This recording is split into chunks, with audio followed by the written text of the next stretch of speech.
नमस्कार दोस्तों, स्वागत है आपका स्टडी फॉर सिविल सर्विसेज में। ये करंट अफेयर का पापा वीडियो है। ये कंप्लीट नेशनल, कंप्लीट इंटरनेशनल, जितना एग्जाम के लिए जरूरी है वो सारी चीजें इसमें करवाई गई हैं। 18 इसमें जो सेक्शन या टॉपिक वाइज भी करंट अफेयर इंक्लूडेड है, वन लाइनर भी है और प्लस मोस्ट एक्सपेक्टेड क्वेश्चंस भी हैं। अवार्ड्स एंड ऑनर से रिलेटेड हो गया, अपॉइंटमेंट हो गए, स्पोर्ट्स हो गए, समिट हो गए, रैंक एंड रिपोर्ट्स हो गए, इंपॉर्टेंट डेज हो गए, डेट्स हो गए, थीम्स हो गए, books, authors, science and technology से रिलेटेड जितने भी लेटेस्ट डेवलपमेंट है, स्कीम्स जो है गवर्नमेंट के कैंपेन्स हो गए, गवर्नमेंट के एप्स, पोर्टल्स हो गए, ऑबिटुअरी हो गई, डिफेंस हो गया, एग्रीमेंट हो गया, एप्स एंड पोर्टल्स हो गए, ब्रांड एम्बेसडर हो गए, जीआई टैग हो गए, साइक्लोन हो गया, प्लेसेस इन न्यूज हो गए और वन लाइनर हो गए। तो कंप्लीट करंट अफेयर है ये, नेशनल प्लस इंटरनेशनल, सभी स्टेट पीसीएस के लिए प्लस सभी वनडे एग्जाम्स के लिए बेहद जरूरी है। ये पूरा वीडियो जरूर देख लिया करिए हर बार। और यूपी पीसीएस की बिल्कुल शुरुआत से लेकर सिलेक्शन तक की तैयारी के ग्रुप हमारे चल रहे हैं। आप उसमें ज्वाइन करके वन स्टॉप डेस्टिनेशन है स्टडी फॉर सिविल सर्विसेज। सारे स्टेट पीसीएस के लिए, चाहे आप यूपी पीसीएस की तैयारी कर रहे हो, बीपीएससी की तैयारी कर रहे हो, आरएएस की तैयारी कर रहे हो, एचसीएस की तैयारी कर रहे हो, एमपीपीएससी की तैयारी कर रहे हो, उत्तराखंड पीसीएस की तैयारी कर रहे हो, तो स्टडी फॉर सिविल सर्विसेज का कंप्लीट जो है आप इनिशिएटिव ज्वाइन कर सकते हैं। कंप्लीट वन स्टॉप डेस्टिनेशन रहेगा, सिर्फ और सिर्फ उतना जितना सिलेक्शन के लिए जरूरी है। स्टडी फॉर सिविल सर्विसेज का जेन्युइन और ऑथेंटिक कंटेंट सिर्फ 3 नंबर है हमारे, 8564880530, 7523864455 और 9696066089। सिर्फ इन तीनों नंबर पे कॉल या व्हाट्सएप करके हमारे लेटेस्ट पेड ग्रुप में आके ही स्टडी फॉर सिविल सर्विसेज का ऑथेंटिक और जेन्युइन करंट अफेयर आपको मिल सकता है। करंट अफेयर के लिए बहुत मेहनत करते हैं, डेली डेटा कलेक्शन करते हैं, उसके बाद जाके जो है मंथली जब ये कंपाइलेशन हो रहा होता है तो 8 स्टेज से जाके प्रूफ रीडिंग से लेके ट्रांसलेशन से लेके जो है पूरा एक एक न्यूज, जो भी चीजें एग्जाम ओरिएंटेड हो, सब कुछ इसमें दिया जाता है। स्टडी फॉर सिविल सर्विसेज का करंट अफेयर हाईली रिकमेंडेड होता है किसी भी वनडे एग्जाम के लिए, किसी भी स्टेट पीसीएस एग्जाम के लिए, इवन यूपीएससी के लिए, जो उसमें फैक्चुअल करंट अफेयर आता है। वीडियो को पूरा जरूर देख लीजिएगा। तो इस वाले वीडियो से ओवरऑल या टोटल करंट अफेयर आपका कवर हो जाएगा। बाकी UP special, Bihar special, MP special, Rajasthan special, Uttarakhand special और सारे स्टेट पीसीएस का आपको स्टडी फॉर सिविल सर्विसेज के यूट्यूब चैनल में मिलता रहेगा। तुरंत सब्सक्राइब कर लीजिए। पिछले 1 महीने का पूरा करंट अफेयर का पूरा कच्चा चिट्ठा, सब कुछ कॉम्प्रिहेंसिव एनालिसिस एक ही जगह यही मिलेगी आपको। स्टडी फॉर सिविल सर्विसेज के मंथली करंट अफेयर के वीडियो में आप सारे व्यूवर्स का बहुत बहुत स्वागत है। ये वह वीडियो होता है जिसको देख करके आप इन सभी एग्जाम्स में पूछे जाने वाले करंट अफेयर के सवाल अपने सारे के सारे सही कर सकते हैं। अप्रैल मंथ 2025 का ये वीडियो है, इसमें पूरा करंट अफेयर अप्रैल 2025 का हम लोग डिस्कस करेंगे। हमारे पेड बैचेस चल रहे हैं, किसी भी रनिंग पेड बैच के लिए इन गिवन नंबर्स में से किसी भी एक पर कांटेक्ट किया जा सकता है, व्हाट्सएप पर, टेलीग्राम पर, आपको सारी जानकारी मिल जाएगी। यूपीपीएससी आरओ एआरओ री एग्जाम के लिए, यूकेपीएससी के लिए, यूपीपीएससी अपर प्रीलिम्स के लिए हमारे पेड बैच चल रहे हैं। आप इसमें ज्वाइन करके पूरी तैयारी अपनी कर सकते हैं। पहला सेक्शन हमारा एग्रीमेंट सेक्शन है। एग्रीमेंट सेक्शन में जैसे मैं हमेशा बताता हूँ, एग्रीमेंट किसके किसके बीच हुआ है, उसका उद्देश्य क्या है, ये आपको याद रखना है। भारत जापान ने एग्रीमेंट किया 27 मार्च 2025 को, और जापान की आधिकारिक विकास सहायता के अंतर्गत 6 परियोजनाओं के लिए कुल मिलाकर के जापानी ऋण हमको मिलने वाला है। जापान से हमने ऋण समझौता किया है। जो है ये कुछ प्रोजेक्ट्स के नाम दिए हुए, जैसे तमिलनाडु निवेश संवर्धन कार्यक्रम फेज 3 के लिए, प्रभावी वन प्रबंधन के लिए क्षमता वृद्धि के लिए परियोजना, इसके लिए जापान से हमको ऋण मिलेगा। और किसके लिए मिलेगा, चेन्नई सी वाटर डिसैलिनेशन प्लांट लगाने के लिए, Delhi mass rapid transit system के लिए फेज 4 के लिए, और Assam state aquaculture promotion and livelihood promotion के लिए, Punjab biodiversity and natural resources conservation project के लिए। अब देखिए ये विभिन्न प्रोजेक्ट हो गए। अब जब ये प्रोजेक्ट अस्तित्व में आएंगे इस ऋण सहयोग समझौते से, तब हम उनके बारे में दोबारा डिस्कस करेंगे। ठीक। दिल्ली विधानसभा, केंद्रीय संसदीय कार्य मंत्रालय और राष्ट्रीय राजधानी क्षेत्र दिल्ली सरकार के बीच समझौता हुआ है और नेशनल ई विधान एप्लीकेशन या राष्ट्रीय ई विधान एप्लीकेशन नीवा के इम्प्लीमेंटेशन के लिए। ठीक है, नेशनल ई विधान एप्लीकेशन नीवा को इम्प्लीमेंट करेगी अब जो है दिल्ली की विधानसभा। ठीक है, दिल्ली विधानसभा जो है 28वीं विधानसभा बन गई जिसने नीवा को अपना लिया है फाइनली। ठीक है, तो ये याद रखिएगा, नीवा को इम्प्लीमेंट किया है दिल्ली की लेजिस्लेटिव असेंबली ने। इसके बाद IIM अहमदाबाद और यूएई के बीच यहाँ पर समझौता किया गया है। यूएई में अपना फर्स्ट इंटरनेशनल कैंपस डालने वाले, जो है कौन IIM अहमदाबाद, IIM अहमदाबाद का कैंपस जो है कहाँ पे खुलेगा, जो है दुबई में। तो यूएई की सरकार के साथ इन्होंने समझौता किया है। कुछ आईआईटीज़ ने अपने ऑफशोर कैंपस खोले हैं, यानी भारत से बाहर कैंपस। आईआईएम भी खोलना चाहता है, तो आईआईएम अहमदाबाद का कैंपस कहाँ पे खुलने वाला है, अगर आपसे एग्जाम में पूछे तो दुबई में खुलेगा। ठीक है, आ जाएंगे अब हम लोग अपॉइंटमेंट सेक्शन पे। ये पहला अपॉइंटमेंट जो है बहुत इंपॉर्टेंट है, इसको स्टार मार्क करिएगा, इसको IMP लिख लीजिएगा कहीं पर, क्योंकि ये एग्जाम में पूछे जाने लायक अपॉइंटमेंट है। नेटुम्बो नांदी दाइतवा ये नामीबिया की पहली महिला राष्ट्राध्यक्ष बनेगी। किसी भी राष्ट्र में, खासकर अफ्रीकन कंट्रीज़ में होता है, अभी तक पुरुष राष्ट्राध्यक्ष रहे हैं, जहाँ पर भी महिला राष्ट्राध्यक्ष चुनी जाती है पहली बार, उनके बारे में पूछा जाता है। इसमें आपसे पूछेंगे नेटुम्बो नांदी दाइतवा कहाँ की राष्ट्राध्यक्षा बनी है, तो आपका आंसर हो जाएगा नामीबिया। हो सकता है नामीबिया की राजधानी पूछ लें। कभी कभी जो देश चर्चा में रहता है उसके जोग्राफिकल फीचर्स भी पूछ लिए जाते हैं। तो वर्ल्ड मैप में अगर हम देखें, यहाँ पे है नामीबिया, साउथ वेस्टर्न पार्ट में, अफ्रीकन कह सकते हैं कॉन्टिनेंट का भाग है ये नामीबिया। ये south western part of Africa में पड़ता है। इसकी कैपिटल क्या है, लुआंडा है। ठीक है, कैपिटल लुआंडा है। सॉरी, कैपिटल इसकी है विंडहोक। ठीक है, मैं अंगोला देख रहा था, ऐसी गलती आपको नहीं करना है। ये है नामीबिया। ठीक है, इसकी कैपिटल विंडहोक है। और कौन सी लाइन इससे गुजरती हुई देखने को मिल रही है, आप देखेंगे कि ट्रॉपिक ऑफ कैप्रिकॉर्न जो है ये नामीबिया से होकर के गुजरती है। ट्रॉपिक ऑफ कैप्रिकॉर्न जो है किससे होकर के गुजरती है, नामीबिया से। और इसकी कैपिटल विंडहोक है। इसके साथ सीमा साझा करने वाले कंट्रीज़ कौन कौन से हैं, सीमा साझा करने वाले कंट्रीज़ जो हैं वह है बोत्सवाना, एक है बोत्सवाना, यहाँ पे साउथ अफ्रीका इससे टच हो रहा है, और नॉर्दर्न पार्ट में अंगोला इससे टच हो रहा है। ठीक, तो 3 कंट्रीज इससे सीमा साझा कर रही हैं, और इसका जो वेस्टर्न पार्ट है किसको फेस करता है, साउथ अटलांटिक ओशियन को। मैप दर्शाने का उद्देश्य यही होता है कि आप किसी भी कंट्री के बारे में पढ़ें, उसकी कैपिटल, उसके ज्योग्राफिकल फीचर्स थोड़े थोड़े मैप में अगर आपने लगाया है अपने स्टडी रूम में, उसमें देखें, ग्लोब में देख सकते हैं, नहीं तो गूगल बाबा तो है ही। स्टीव वॉ देखें तो स्टीव वॉ भारत ऑस्ट्रेलिया संबंध केंद्र के सलाहकार बोर्ड के जो है सलाहकार बोर्ड में नियुक्त किए गए हैं। ये जो प्लेटफॉर्म है ये जॉइंटली वर्क करता है at the government industry academy and cultural levels. तो किसके किसके बीच है, भारत ऑस्ट्रेलिया के बीच, क्योंकि ऑस्ट्रेलिया के हैं स्टीव वॉ। स्टीव वॉ जो है अगर आप क्रिकेट देखते तो इनका नाम आपने सुना होगा। स्टीव वॉ जो है ऑस्ट्रेलियन क्रिकेट टीम के कैप्टन रह चुके हैं, ऑस्ट्रेलियन क्रिकेट टीम के कैप्टन रह चुके हैं पूर्व स्टीव वॉ। आगे सवाल है एन चंद्रशेखरन। एन चंद्रशेखरन ये चेयरपर्सन टाटा सन्स के जो है ये ज्वाइन किया इन्होंने advisory council of the managing director of the international monetary fund on entrepreneurship and development.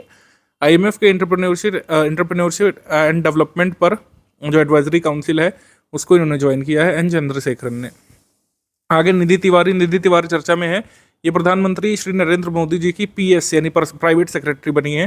ठीक है, private secretary to prime minister of India. ये वाराणसी को बिलोंग करती है, उत्तर प्रदेश से, तो इनका नाम ध्यान रख सकते हैं हम। शर्ली बॉचवे, ये घाना से हैं। शर्ली बॉचवे 7th सेक्रेटरी जनरल बनी है कॉमनवेल्थ की। शर्ली बॉचवे जो है पहली विमेन सेक्रेटरी जनरल बनी है कॉमनवेल्थ की, इस वजह से जरूरी है। ठीक है, Shirley Botchwey has become the first African women to reach the position. First African women, not women. Patricia Scotland जो डोमिनिका से थी, ये पहली थी, मतलब ये जो है विमेन रह चुकी है, लेकिन फर्स्ट अफ्रीकन वुमेन बेसिकली ये बनी है शर्ली बॉचवे। घाना के बारे में बात करें तो ये भी अफ्रीकन कॉन्टिनेंट में है, ये यहाँ पे पड़ता है। ठीक है, वेस्टर्न पार्ट में। घाना की कैपिटल है अकरा। ठीक है, घाना की कैपिटल क्या है, अकरा। और घाना से सीमा साझा करने वाले देश कौन कौन से, इसको मार्क करेंगे। एक तो टोगो ये सीमा साझा करता है, टोगो, और एक साझा करता है यहाँ पे कोट डी आइवर। ठीक है, और ऊपर बर्किना फैसो। 3 कंट्री जो है इससे सीमा साझा करते हैं। डॉक्टर मांगी लाल जाट ये जो है secretary department of agriculture research and education बने हैं, सेक्रेटरी नियुक्त किए गए कृषि अनुसंधान और शिक्षा विभाग में। और डायरेक्टर जनरल यहाँ पर बने हैं आईकार के, Indian council of agricultural research के डायरेक्टर जनरल बने हैं doctor Mangi Lal Jat. Klaus Schwab world economic forum के अध्यक्ष पद और न्यासी बोर्ड से इन्होंने इस्तीफा दे दिया है। चेयरपर्सन ये रहे थे वर्ल्ड इकोनॉमिक फोरम के काफ़ी लंबे समय से, और उन्होंने इस्तीफा दे दिया है। जो है इसमें लिखा हुआ है कि with a tenure of 55 years, ध्यान रखिएगा कोई टाइपो नहीं है, 55 साल के कार्यकाल के बाद इन्होंने चेयरपर्सन की पोस्ट से और बोर्ड ऑफ ट्रस्टीज़ की पोस्ट से वर्ल्ड इकोनॉमिक फोरम से इस्तीफा दे दिया है उन्होंने। ठीक है, पीटर ब्रॉबेक और लेटमान थे, ये चेयरपर्सन इंटरिम तौर पर बनाए गए हैं क्लास शॉब के इस्तीफे के बाद। वर्ल्ड इकोनॉमिक फोरम एक्चुअली एक नॉट फॉर प्रॉफिट ऑर्गेनाइजेशन के रूप में स्थापित हुआ था 1971 में, और उसके फाउंडर जो हैं ये क्लास शॉब ही थे एक्चुअली। ठीक है। तो 55 वर्ष के अपने कार्यकाल के बाद इन्होंने इस्तीफा दे दिया है, ये ध्यान रख सकते हैं। इसका हेडक्वार्टर कहाँ है WEF का? जिनेवा स्विट्जरलैंड में, ध्यान रखिएगा, जिनेवा में।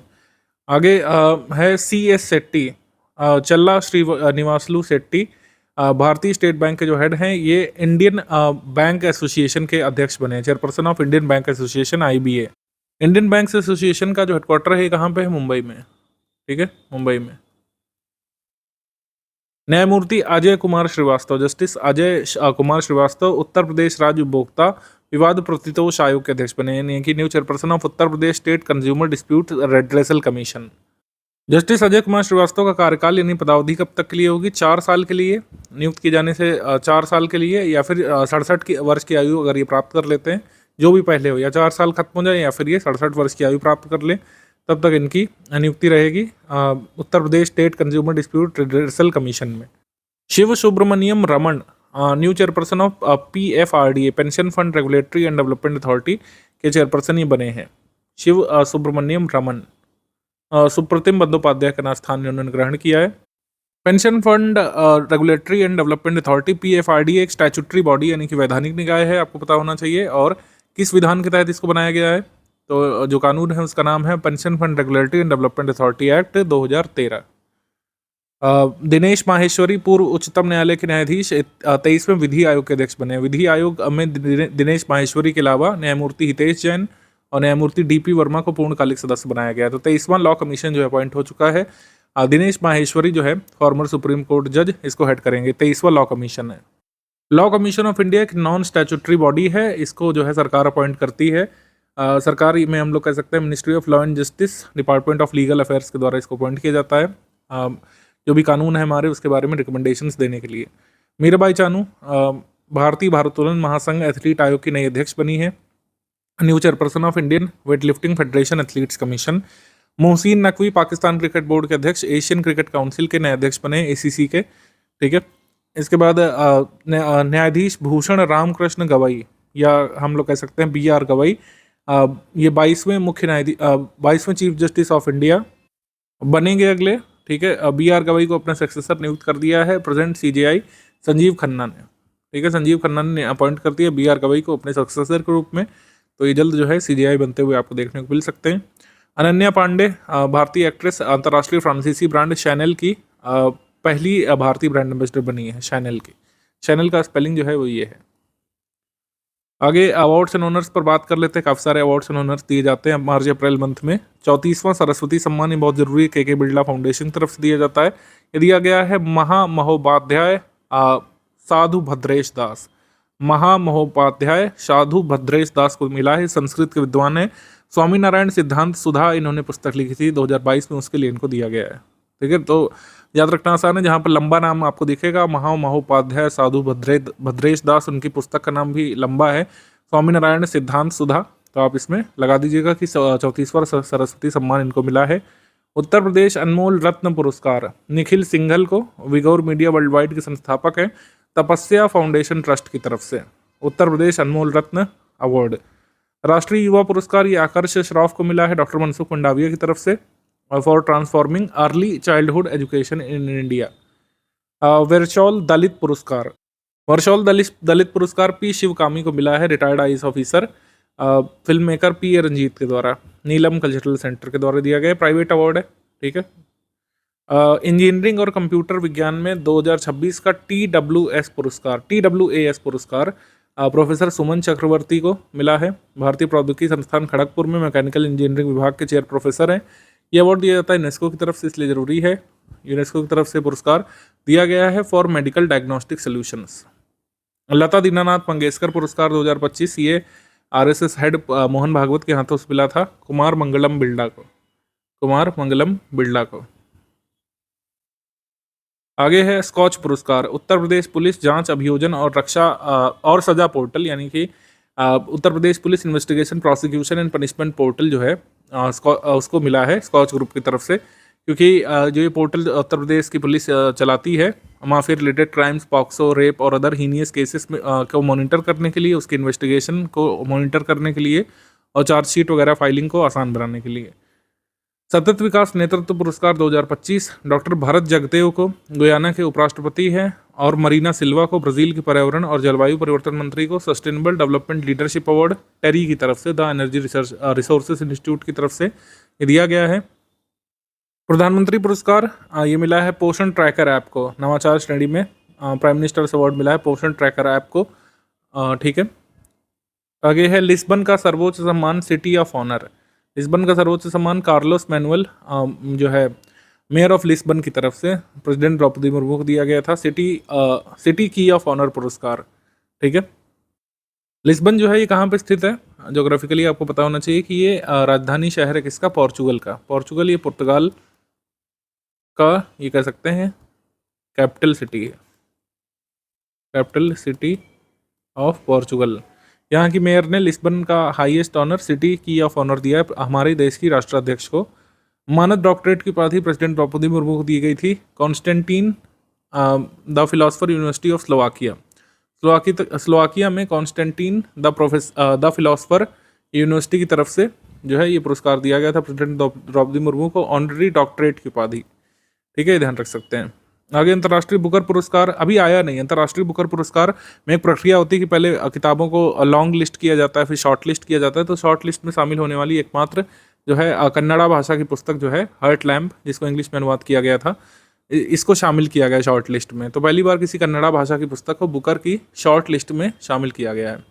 ठीक है, अभी केवल शॉर्ट लिस्ट आई, शॉर्ट लिस्ट में 5 या 6 किताबें रह जाती हैं। जब एक किताब जो बचती है इन 5 या 6 में से, उसको जो है दिया जाता है बुकर पुरस्कार। बुकर पुरस्कार हमको जल्द देखने को मिल सकता है, इसको ट्रैक करते रहिएगा, मई तक आ सकता है। नाइटहुड की उपाधि जेम्स एंडरसन को ब्रिटिश सरकार ने दी है। जेम्स एंडरसन को कुछ लोग जानते होंगे, इंग्लैंड क्रिकेट टीम के पूर्व तेज गेंदबाज हैं जेम्स एंडरसन। क्रिकेट में दी गई उनकी सेवाओं के लिए नाइटहुड पुरस्कार की उपाधि ब्रिटिश सरकार ने दी है। श्रीलंका मित्र विभूषण पुरस्कार प्रधानमंत्री नरेंद्र मोदी को दिया गया था उनकी श्रीलंका की यात्रा पर। यह सम्मान विदेशी नेताओं को दिए जाने वाला श्रीलंका का सर्वोच्च सम्मान है। आगे है golden mercury award, Dalai Lama को दिया गया था golden mercury award. Master humour award Aamir Khan को मकाऊ कॉमेडी फिल्म फेस्टिवल में। गुरुदेव कालीचरण ब्रह्मा पुरस्कार डॉक्टर अच्युत सामंत को। ठीक है, ये गुरुदेव कालीचरण ब्रह्मा ट्रस्ट की तरफ से गुरुदेव कालीचरण ब्रह्मा पुरस्कार दिया गया था। फ्रेड डॉरिंगटन सैंड आर्ट अवार्ड ये सुदर्शन पटनायक को। जॉर्ज ऑरवेल की तरफ से मिला था, इंग्लैंड में इनको ये पुरस्कार दिया गया था, फ्रेड डॉरिंगटन सैंड आर्ट अवार्ड।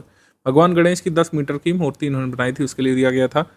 टॉयलर पुरस्कार सेंड्रा डियाज अर्जेंटीना की जो है इन्वायरमेंटलिस्ट है उनको, और किसको, एडवार्डो ब्रॉन्डीजियो को, ये Brazilian American anthropologist, university of southern California की तरफ से पुरस्कार दिया गया था, टॉयलर पुरस्कार। ठीक है, एनवायरनमेंट के फील्ड में दिए जाने वाला नोबेल पुरस्कार इसको कहा जाता है, Nobel prize of the environment. आगे एबल पुरस्कार जो है मसाकी काशीवारा को, जापानी गणितज्ञ है। एबल पुरस्कार मैथमेटिक्स के क्षेत्र में दिया जाता है, ध्यान रखिएगा, मसाकी काशीवारा को मिला है। उसके बाद ब्रेक थ्रू पुरस्कार, वैसे तो कई सारे लोगों को मिला देश भर में, लेकिन कोलकाता स्थित बोस इंस्टीट्यूट की टीम को फंडामेंटल फिजिक्स की कैटेगरी में ये ब्रेक थ्रू पुरस्कार मिला है, तो ये ध्यान रख सकते हैं। ठीक है, सिनेमा डू रील में special mention prix du patrimoine culture immaterial 2025, ये जो रिकॉग्निशन है स्ट्रीम स्टोरी नामक फिल्म को दिया गया है। स्ट्रीम स्टोरी जो फिल्म है ये Indira Gandhi national centre of arts जो मिनिस्ट्री ऑफ कल्चर के अंतर्गत काम करता है उसने बनाई है ये स्ट्रीम स्टोरी फिल्म, तो इसके लिए इनको दिया गया है ये रिकॉग्निशन। ठीक है, mention special at cinema du reel या prix du patrimoine cultural immaterial mention इनको दिया गया है, heritage award. Skytrax world airport awards में भारत और दक्षिण एशिया में सर्वश्रेष्ठ हवाई अड्डे का स्टाफ पुरस्कार ही दिया गया है राजीव गांधी इंटरनेशनल एयरपोर्ट हैदराबाद को। भारत और दक्षिण एशिया में सर्वश्रेष्ठ क्षेत्रीय हवाई अड्डे का पुरस्कार बेंगलुरु एयरपोर्ट को मिला है। भारत और दक्षिण एशिया का सर्वश्रेष्ठ हवाई अड्डा करार दिया गया दिल्ली हवाई अड्डा।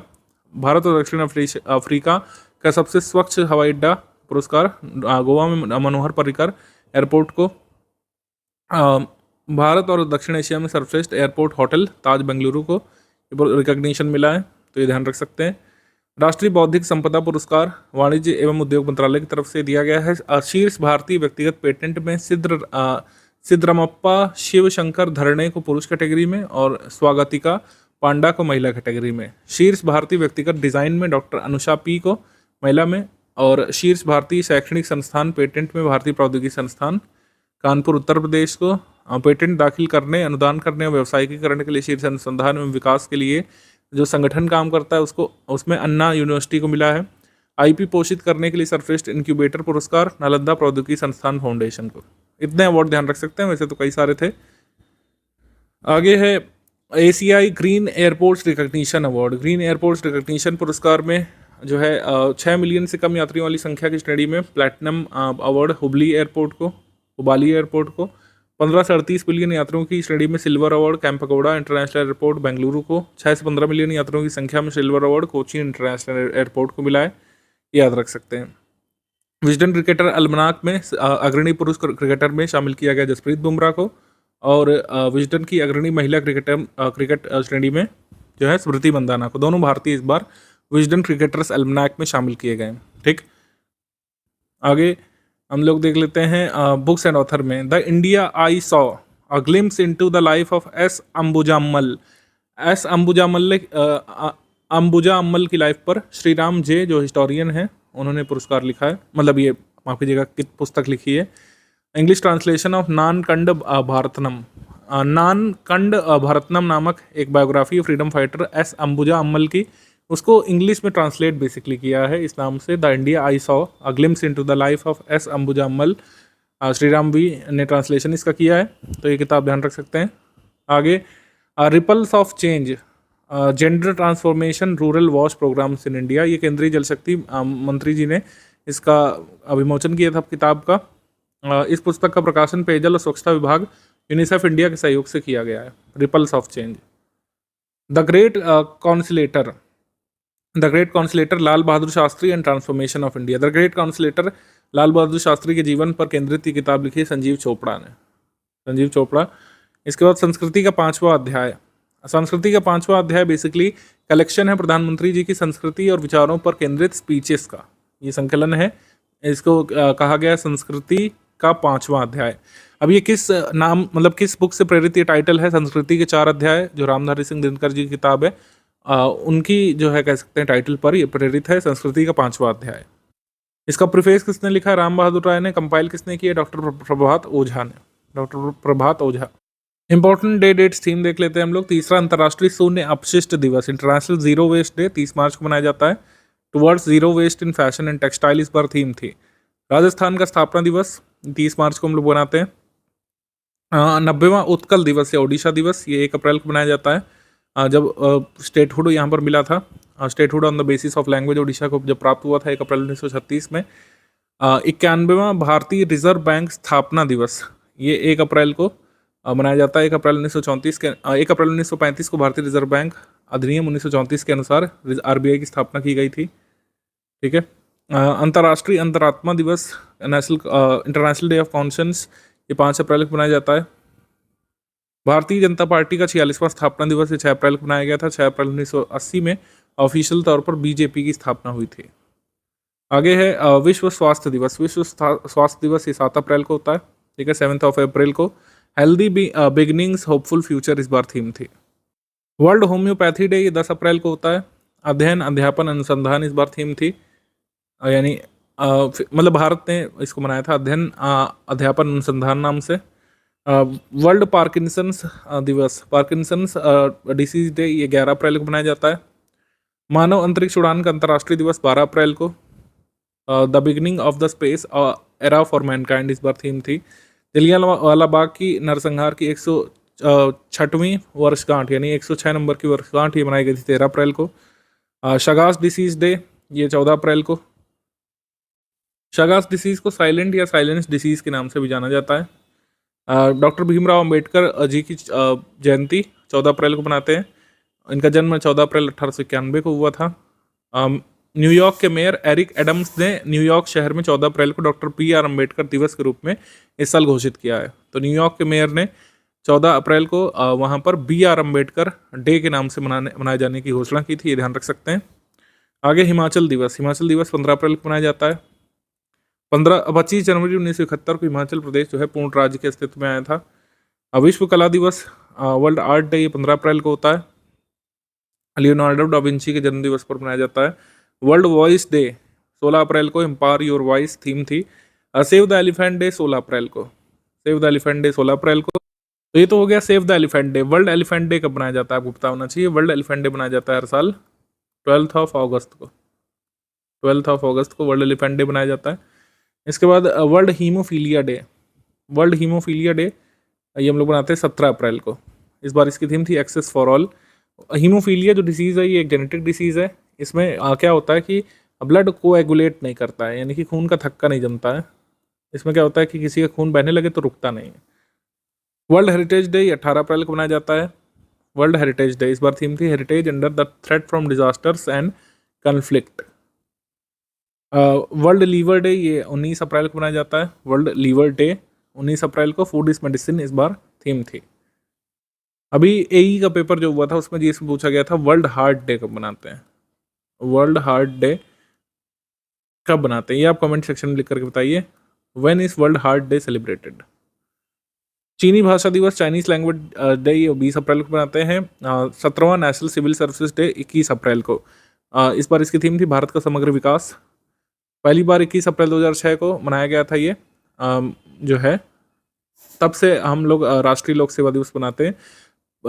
21 अप्रैल की तारीख क्यों मनाई गई? 1947 में 21 अप्रैल को ये दिन चुना गया क्योंकि जब पहले गृह मंत्री सरदार वल्लभ भाई पटेल ने दिल्ली में मेटकाफ हाउस में सिविल सेवा के अधिकारियों जो मतलब कह सकते हैं परिवीक्षार्थी थे, जो ट्रेनी ऑफिसर्स थे, उनको संबोधित किया था। Probationers of Indian administrative services को संबोधित किया था मेटकाफ हाउस दिल्ली में सरदार वल्लभ भाई पटेल ने। तब से सिविल सर्विसेज डे मनाया जाता है भारत में। पृथ्वी दिवस वर्ल्ड अर्थ डे ये 22 अप्रैल को होता है। ठीक है, वर्ल्ड अर्थ डे इस बार जो थीम है आर पार आर प्लैनेट इस बार है। ठीक है, world earth day. World English language day 23 अप्रैल को होता है। शेक्सपियर की बर्थ एनिवर्सरी पर ही मनाया जाता है। ठीक है, यूनेस्को के द्वारा। World book and copyright day ये 24 अप्रैल को होता है। इस बार इसकी थीम थी रीड योर डे। और रियो डी जेनेरियो जो है इस बार वर्ल्ड बुक कैपिटल नामित किया गया है। हर साल एक वर्ल्ड बुक कैपिटल नामित किया जाता है। 2025 के लिए नामित किया गया है रियो डी जेनेरियो ब्राज़ील को। थीम है रीड योर वे। आगे है राष्ट्रीय पंचायती राज दिवस ये 24 अप्रैल को हर साल मनाया जाता है क्योंकि कॉन्स्टिट्यूशनल अमेंडमेंट जो है 24 अप्रैल 1993 को जो है लागू हुआ था और ग्रामीण क्षेत्रों में पंचायती राज इंस्टीट्यूशंस की स्थापना हुई थी। आगे बढ़ते हैं। विश्व टीकाकरण सप्ताह 24 से 30 अप्रैल को मनाया जाता है। इस बार जो थीम थी immunization for all is humanly possible. ठीक है, आगे वर्ल्ड मलेरिया डे 25 अप्रैल को, 25 अप्रैल को। World IP day intellectual property day 26 अप्रैल को। International Chernobyl disaster remembrance day 26 अप्रैल को। ठीक है, आगे है science and tech. Science tech में भी काफ़ी यहाँ पे हुआ है। इसरो ने डेवलप किया है stellite nozzle divergent. Stellite nozzle divergent को जो है इसरो ने डेवलप किया है। ये PSLV लॉन्च व्हीकल में इसका प्रयोग करेंगे। स्टेलाइट एक कोबाल्ट बेस्ड एलॉय होता है जिसमें क्रोमियम, निकल, टंगस्टन और आयरन शामिल होता है।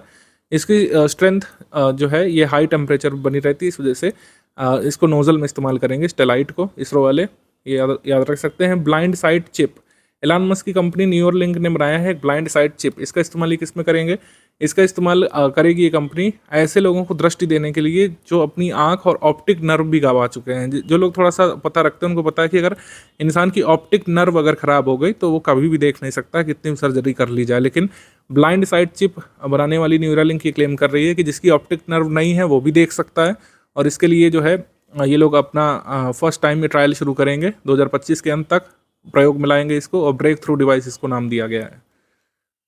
स्पेसएक्स का पृथ्वी की ध्रुवीय कक्षा में उड़ान भरने के लिए पहला निजी मिशन फ्रैम 2। स्पेसएक्स ने पृथ्वी के ध्रुवीय क्षेत्रों में सीधे उड़ान भरने का मानवीय मिशन जो है फ्रैम 2 लॉन्च कर दिया है। इस मिशन को फॉल्कन 9 रॉकेट से छोड़ा गया था, पोलर ऑर्बिट में भेजा गया। 3 से 5 दिवसीय मिशन था। 4 अंतरिक्ष यात्री इसमें कौन कौन है उनके नाम लिखे हुए हैं। चुन वोंग, जानिके निकलसन, रोबिया रॉगे और एरिक फिलिप्स। ठीक है, आगे है ब्लू ओरिजिन की जो है केवल महिला चालक दल वाली उड़ान ये भरी गई थी। ब्लू ओरिजिन का जो न्यू शेफर्ड रॉकेट है ये टेक्सास से इसने उड़ान भरी थी और इसमें ऑल फीमेल क्रू शामिल था, मतलब जो एस्ट्रोनॉट्स थे सारे फीमेल थे। 1963 में ऐसा प्रयोग किया गया था, ठीक है, रशिया के द्वारा। उसके बाद पहला ऑल फीमेल क्रू ये गया था ब्लू ओरिजिन का। उसके बाद भारत का सबसे शक्तिशाली क्वांटम कंप्यूटर लॉन्च किया गया था क्यूपाई AI इंडस। बेंगलुरु बेस्ड ये क्यूपाई एआई नामक स्टार्टअप है। इन्होंने नेशनल क्वांटम मिशन के अंतर्गत department of science and technology Bharat सरकार के सहयोग से क्यूपीआई इंडस बनाया है, जो इंडिया का मोस्ट पावरफुल क्वांटम कंप्यूटर कहा जा रहा है। 25 सुपर कंडक्टिंग क्यूबिट्स का इस्तेमाल इसमें किया जाएगा। First fully stack quantum computing system ये बनाया गया भारत का पहला। ठीक है, तो इसका नाम आपसे पूछेंगे एग्जाम में, नाम आप क्या लिखेंगे इसका? क्यूपाई एआई इंडस, ये है कंप्यूटर का नाम, और जिस स्टार्टअप ने बनाया उसका नाम है क्यूपाई एआई। इसके बाद new variety of sweet potato, जिसमें ऑरेंज फ्लैश है, मतलब जिसको फाड़ेंगे तो आपको ऑरेंज मास, मतलब ऑरेंज जो है गूदा देखने को मिलेगा। इसको किसने बनाया है? आईकार central tuber crops research institute ने स्वीट पोटैटो डेवलप किया है। ट्राइबल फूड सिक्योरिटी इंश्योर करने के लिए केरल, ओडिशा, वेस्ट बंगाल, कर्नाटक में इसको प्रयोग करेंगे। इसमें बीटा कैरोटीन की मात्रा ज़्यादा रहेगी, जिससे विटामिन ए डेफिशिएंसी जो ट्राइबल एरियाज में होती है उसको कॉम्बैट किया जा सके। इसकी कमी से कौन सा रोग होता है ये आप कमेंट सेक्शन में लिख करके बताएंगे, और कोई 2 सोर्सेस जो है जिससे हमको ये प्राप्त हो सकता है उसके बारे में आप लोग कमेंट सेक्शन में लिख करके बताइए। डल्लास यूएस में स्थित विश्व की एकमात्र विलुप्त निवारण कंपनी जो है कोलोसल बायोसाइंसेस ने एक अनोखा कार्य कर दिखाया है। इन्होंने डी एक्सटिंक्ट किया है डायर वुल्फ को। डी एक्सटिंक्ट करने का मतलब समझे कि ऐसी प्रजाति जो बहुत साल पहले विलुप्त हो चुकी है उसका गैर विलुप्तीकरण इन्होंने किया, यानी कि इसको लैब में डेवलप किया, एक तरीके से रिबर्थ किया है डायर वुल्फ को। ठीक है, इन्होंने क्लोन किया डायर वुल्फ को जो है 13,000 साल पुराने टूथ से और 72,000 पुराने ओल्ड स्कल से। जैसे जुरासिक पार्क मतलब फैंटेसी मूवी हमको प्रतीत होती है, लेकिन 2025 में रियलिटी में आने वाला है कि इन्होंने रिवाइव किया एक तरीके से डायर वुल्फ को। जीन एडिटिंग और क्लोनिंग की तकनीक से इन्होंने डायर वुल्फ जो विलुप्त हो चुकी थी उसको एक तरीके से रिवाइव करने की कोशिश की है। तो ये आपसे पूछ सकते हैं कि कहाँ की ये कंपनी है? ये कोलोसल साइंसेस, डल्लास यूएस की। डायर वुल्फ विश्व का पहला सफलतापूर्वक डी एक्सटिंक्ट किया गया जानवर है, ये याद रखिएगा। यही पूछ लेंगे कि world first successfully de extinct animal कौन है? Dire wolf. आगे, भारत में हीमोफीलिया के लिए जीन थेरेपी उपचार विकसित किया गया है। ठीक है, gene therapy for treatment of haemophilia A, union minister ने इसकी जानकारी दी थी कि ब्रिक इंस्टेम ट्रायल्स यहाँ पे शुरू हो चुके हैं। First human gene therapy trial होगा जिससे हीमोफीलिया को ट्रीट किया जा सकता है। हीमोफीलिया एक जेनेटिक डिसीज़ है, उसका कोई ट्रीटमेंट वैसे अभी तक नहीं था, लेकिन ऐसा कह रहे हैं कि जो है CMC वेल्लोर ने 5 पेशेंट्स के ऊपर ये काम किया है और उनको एकदम अच्छे से सब चीज़ें हो गई हैं और वो अब हीमोफीलिया के शिकार नहीं है। तो ऐसा हो सकता है भविष्य में हीमोफीलिया का भी इलाज संभव हो जाए। अब डिफेंस सेक्शन पे आ जाते हैं। डिफेंस से काफ़ी कुछ पूछा जा रहा है, जैसे कुछ तो डिफेंस एक्सरसाइजेज होती हैं, जैसे इंटीग्रेटेड मल्टी सेक्टर एक्सरसाइज, ये प्रचंड प्रहार इंडियन आर्म्ड फोर्सेस ने, माफ़ कीजिए, थल सेना ने कहाँ पे किया था? अरुणाचल प्रदेश में, बस इतना जरूरी है। नौसैनिक अभ्यास इंद्र कहाँ पे हुआ था? चेन्नई में, एक तो लोकेशन, और इंद्र कौन से देश करते हैं? भारत और रशिया, बस ये जरूरी है। टाइगर ट्रम्प भारत के पूर्वी समुद्री तट पर ये किया गया था, भारत और अमेरिका के बीच टाइगर ट्रम्प। ठीक है, 2 चरणों में इसका आयोजन किया गया था। आगे हम लोग बढ़ते हैं। संयुक्त सैन्य अभ्यास डस्टलिक 6 भारत और उज्बेकिस्तान करते हैं, पुणे महाराष्ट्र में हुआ था। Multi national naval exercise desert flag UAE में होता है, इसमें कई सारे देश पार्टिसिपेट करते हैं, भारत भी पार्टिसिपेट करता है, भारतीय वायुसेना इसमें पार्टिसिपेट करती है। आगे, भारतीय वायुसेना अभ्यास आक्रमण, पहलगाम हमले के बाद पाकिस्तान के साथ बढ़ते तनाव के बीच IF ने 24 अप्रैल को आक्रमण अभ्यास अपना किया था।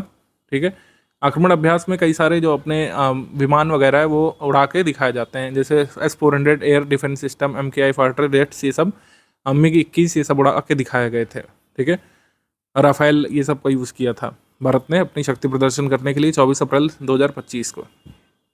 आगे है INS सुनैना जो अफ्रीका में भारत के समुद्री मिशन IOS सागर का एक भाग है, मोजाम्बिक के नकाला बंदरगाह पहुंचा था। भारत और अफ्रीकी देशों के बीच सुरक्षा सहयोग को बढ़ावा देना है। रक्षा मंत्री ने 5 अप्रैल 2025 को कर्नाटक के कारवार में INS सुनैना को जो है IOS सागर के मतलब लिए हरी झंडी दिखाकर रवाना किया था। ठीक है, तो ये INS सुनैना कहाँ पहुंचा था 17 अप्रैल को? Mozambique. Vertically launched short range surface to air missile का सफलतापूर्वक परीक्षण किया गया था इंटीग्रेटेड टेस्ट रेंज ओडिशा में। ठीक है, ये वर्टिकल लॉन्च्ड VSRSAM इसको हम लोग कह सकते हैं। जैसे ये पूछ लेंगे VSRSAM का फुल फॉर्म क्या है? Vertically launched short range surface to air missile, इसका परीक्षण किया गया था चांदीपुर में। लंबी दूरी के ग्लाइड बम गौरव का परीक्षण किया गया, DRDO ने इसको विकसित किया है। सुखोई 30 MKI युद्धक विमान से इसको टेस्ट किया गया था। लंबी दूरी का ग्लाइड बम है, ठीक है, प्रिसीजन स्ट्राइक करने वाला लॉन्ग रेंज ग्लाइड बम है गौरव, LRGB गौरव। इसको सुखोई MKI फाइटर एयरक्राफ्ट से परीक्षण किया गया था। इसका वजन 1000 किलोग्राम है और इसकी रेंज करीब 100 किलोमीटर है। ठीक है, 100 किलोमीटर रेंज पर ही अपने टारगेट को हिट कर सकता है। यही सब चीज़ें आपसे पूछी जाती है, जैसे व्हाट इज़ गौरव। तो गौरव है एक precision strike long range glide bomb.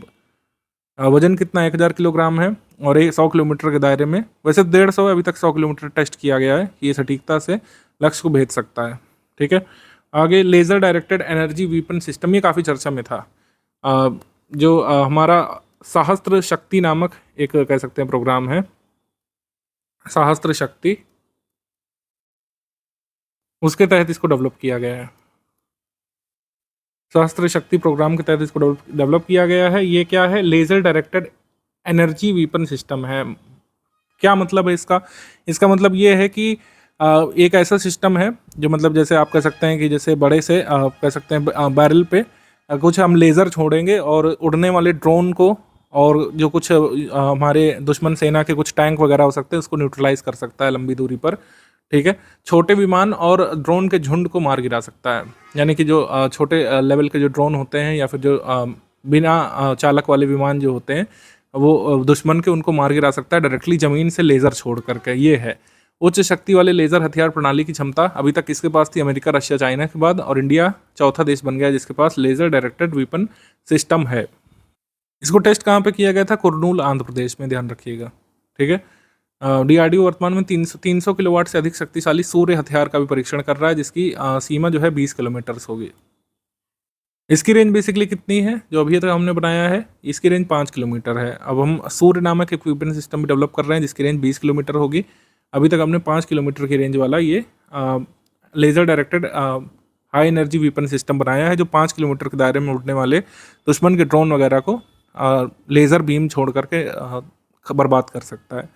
Navika Sagar परिक्रमा, नाविक सागर परिक्रमा में INSV तारिणी हमारा दल गया है। ठीक है, INSV तारिणी द्वारा नाविका सागर परिक्रमा सेकंड फेज के में जो महिला अधिकारी हैं कमांडर दिलना के और लेफ्टिनेंट कमांडर रूपा ए, ये दोनों बेसिकली गई हैं। जो 2 अक्टूबर 2024 को गोवा शुरू हुआ था, हमने आपको बताया था। 43,300 किलोमीटर की दूरी इसमें तय की जानी है। चौथा चरण 1 अप्रैल 2025 से शुरू हो चुका है। दक्षिण अफ्रीका के केप टाउन में हमारे ये जहाज़ पहुंचा था INSV तारिणी में और ये 2 हमारे महिला कमांडर पहुंची थी। 5 चरण है इसके नाम लिखे हुए हैं। केप टाउन से गोवा पहुंचना है। गोवा में जब भारत में जहाज़ पहुंच जाएगा तब ये पूरा फेज़ नाविका सागर परिक्रमा का पूरा हो जाएगा। हमसे एग्जाम में क्या पूछेंगे? नाविका सागर परिक्रमा फेज़ 2 के लिए हमने कौन सा जहाज़ चुना है? INSV तारिणी। और इसमें जो महिला अधिकारी हैं वो कौन से हैं? दिलना के और लेफ्टिनेंट कमांडर रूपा ए। ठीक है, आगे बढ़ते हैं हम लोग। परमाणु ऊर्जा चालित यासेन M श्रेणी की पनडुब्बी पर्म का जलावतरण किया गया। जिरकॉन हाइपरसोनिक क्रूज मिसाइल से लैस ये रूस की पहली परमाणु पनडुब्बी है। इसका नाम है पर्म। ठीक है, पर्म सबमरीन है बेसिकली, न्यूक्लियर सबमरीन है बेसिकली। इसके बाद लद्दाख में 3D प्रिंटिंग से बना विश्व का सबसे ऊंचा बंकर। भारतीय सेना ने जो है लद्दाख में करीब 11,000 फीट के ऑल्टीट्यूड पर विश्व का सबसे ऊंचा 3D प्रिंटेड सैन्य बंकर बनाया है। केवल 5 दिन में इसको बना लिया गया था। आगे हम लोग बढ़ते हैं। उन्नत हवा से हवा में मार करने वाली मिसाइल अस्त्र MK3 का नाम परिवर्तित कर दिया है। अब अस्त्र MK3 मिसाइल जो है जो एक beyond visual range air to air missile है, इसका नाम क्या होगा? गांडीव। ठीक है, गांडीव नाम किससे प्रेरित है? अगर आपने महाभारत के कुछ एपिसोड देखे हैं, अर्जुन जो धनुष चलाते थे उसका जो नाम होता था वो गांडीव होता था। तो जो है इसका अस्त्र MK3 मिसाइल का नाम बदल करके गांडीव रख दिया गया है। एक beyond range air to air missile है, beyond visual range air to air missile है। प्रोजेक्ट वर्षा, विशाखापट्टनम, आंध्र प्रदेश। प्रोजेक्ट वर्षा भारतीय नौसेना की एक गोपनीय पहल है जिसका उद्देश्य INS वर्षा के नाम से आंध्र प्रदेश के विशाखापट्टनम से लगभग 50 किलोमीटर दूर रामबिल्ली विलेज में एक परमाणु पनडुब्बी बेस का निर्माण करना है। सीक्रेटिव मिशन है, तो अभी तो ये कह रहे हैं कि 2026 तक ऑपरेशनल होगा, लेकिन मुझे लगता है कि ऑपरेशनल कर चुके होंगे। हमेशा ही मीडिया से सीक्रेटिव बेस की बातें छिपाई जाती हैं क्योंकि मीडिया तो हर बात ये बता देगी कि अब हमारे सैनिक यहाँ जा रहे हैं, वहाँ जा रहे हैं। उनका बस चले तो लाइव रिकॉर्डिंग दिखाएं अपने स्टूडियो में हर चीज़ के। ऑब्ituary सेक्शन पे आ जाते हैं। अप्रैल 2025 में न्यायमूर्ति कुलदीप सिंह, इनका निधन हो चुका है। उच्चतम न्यायालय के पहले ग्रीन जज ये कहलाते थे। ग्रीन जज ये इसलिए कहलाते थे क्योंकि कई बार इन्होंने पर्यावरण बचाने के लिए कई सारे गाइडलाइन जारी की, कई सारे नियम इन्होंने बनाए थे, इन्वायरमेंटल नॉर्म्स। जैसे ताजमहल प्रोटेक्शन के लिए इन्होंने कई सारी गाइडलाइन जारी की थी, तब से इनको ग्रीन जज के नाम से जाना जाता है। ठीक है। इनका निधन हुआ 92 वर्ष की आयु में। जॉर्ज फॉरमैन, बिग जॉर्ज इनको कहा जाता था, हैवी वेट मुक्केबाज थे, 81 मुकाबले इन्होंने खेले थे। रंबल इन द जंगल मुकाबला इनका काफ़ी फेमस हुआ था 1974 में, मोहम्मद अली से हार गए थे, ठीक है। जो है आगे हम लोग बढ़ते हैं। मनोज कुमार, बॉलीवुड अभिनेता और निर्देशक, ये नहीं रहे। देशभक्ति की फिल्मों के लिए जाने जाते हैं, ठीक है। भारत का रहने वाला हूँ, भारत की बात सुनाता हूँ, हमेशा ही बचता है हमारे इंडिपेंडेंस डे के दिन और रिपब्लिक डे के दिन। वर्ष 2015 में दादा साहब फाल्के पुरस्कार, जो सबसे बड़ा फिल्म पुरस्कार है भारत का, वो मिला है। 6 बार फिल्म फेयर इनको मिल चुका है, ठीक है। ये सब इनको पुरस्कार मिले थे। और 1992 में पद्मश्री इनको मिला था। राष्ट्रीय फिल्म पुरस्कार 1968 में मिला था इनको। आगे दरीपल्ली रमैया, डी रमैया, तेलंगाना के मशहूर पर्यावरणविद कहे जाते हैं डी रमैया। इनको चेतला रमैया या वनवासी नाम से भी जाना जाता था। 1995 में सेवा पुरस्कार, 2005 में वन मित्र पुरस्कार, राष्ट्रीय नवाचार पुरस्कार 2015 में, 2017 में पद्मश्री इनको मिला था, डी रमैया। आगे कुमुदनी लाखिया, ये कथक डांसर ही नहीं रही, इनको 2010 में पद्म भूषण मिल चुका है। 2025 में इनको पद्म विभूषण मिला था, ये नहीं रही। कुमुदनी लाखिया कथक डांसर थी ये। किस घराने से जुड़ी थी, ये कई बार पूछ लेते हैं, आर्टिस्ट का घराना पूछ लेते हैं, यानी स्कूल ऑफ आर्ट। तो जयपुर स्कूल ऑफ आर्ट, ये जयपुर घराने से जुड़ी कथक डांसर थे। मैथ्यू मैनुअल कराइकल, भारत में एंजियोप्लास्टी के जनक, father of angioplasty in India इनको कहा जाता है, ठीक है। ये नहीं रहे, इनको पद्मश्री मिला था सन 2000 में। फर्स्ट एंजियोप्लास्टी इन्होंने इंडिया में की थी 1986 में। आगे पोप फ्रांसिस, ये नहीं रहे, कैथोलिक ईसाई धर्मगुरु, ये नहीं रहे पोप फ्रांसिस। पहले लैटिन अमेरिकी पोप थे, ये ध्यान रखिएगा। पोप फ्रांसिस पहले लैटिन अमेरिकी पोप थे। पोप कब चुने गए थे? वर्ष 2013 में रोमन कैथोलिक चर्च के 266वें पोप ही चुने गए थे। जब एक पोप की मृत्यु हो जाती है तो सेडे वेंकटी नामक एक स्थिति शुरू हो जाती है, जब तक नए पोप को नहीं चुना जाता, कोई बड़े निर्णय ले लिए जाते हैं। और जो सिस्टीन चैपल नामक एक संस्था है, वो नए पोप का चुनाव करती है। नए पोप जब बनेंगे तो अपॉइंटमेंट सेक्शन में हम उनके बारे में बताएंगे आपको, ये ध्यान रखिएगा, ठीक है। 88 वर्ष की आयु में इनका निधन हुआ था पोप का। आगे डॉक्टर के कस्तूरी रंजन, इसरो के पूर्व अध्यक्ष, ये नहीं रहे। 1994 में डॉक्टर UR राव के बाद इसरो के अध्यक्ष बने थे। संवर्धित उपग्रह प्रक्षेपण यान यानी कि SSLV के डेवलपमेंट के लिए, ASLV व्हीकल्स के डेवलपमेंट के लिए, PSLV के डेवलपमेंट के लिए इनको जाना जाता है। ASLV PSLV के लिए जाना जाता है, SSLV के लिए नहीं, माफ़ कीजिएगा। 84 वर्ष की आयु में इनका निधन हुआ। नेशनल एजुकेशन पॉलिसी का ड्राफ्ट बनाने के लिए जो कमेटी अपॉइंट की गई थी 2017 जून में, उसकी अध्यक्षता के कस्तूरी रंजन ने की थी, ठीक है। तभी नेशनल एजुकेशन पॉलिसी 2020 आ पाई थी फाइनली, ठीक है, डॉक्टर के कस्तूरी रंगन। स्कीम्स कैंपेन देख लेते हैं। प्रधानमंत्री युवा लेखक योजना, जिसमें नए ऑथर्स को नरिश करना उद्देश्य है। प्रधानमंत्री युवा योजना 3.0 लॉन्च हो चुकी है 11 मार्च से। शिक्षा मंत्रालय और नेशनल बुक ट्रस्ट की योजना है, जिसमें नए लेखकों को प्रमोट किया जाता है मिनिस्ट्री ऑफ एजुकेशन के द्वारा, ठीक है। थीम क्या है? PM युवा योजना 3.0 की contribution of Indian diaspora and nation building, Indian knowledge system, makers of modern India. इस थीम पर जो लोग लेखक अपनी कह सकते हैं प्रतियां लिखेंगे, ओरिजिनल क्रिएशन, उसको रिव्यू करेगा मिनिस्ट्री ऑफ एजुकेशन और उनकी बुक पब्लिश करने में हेल्प भी करेगा।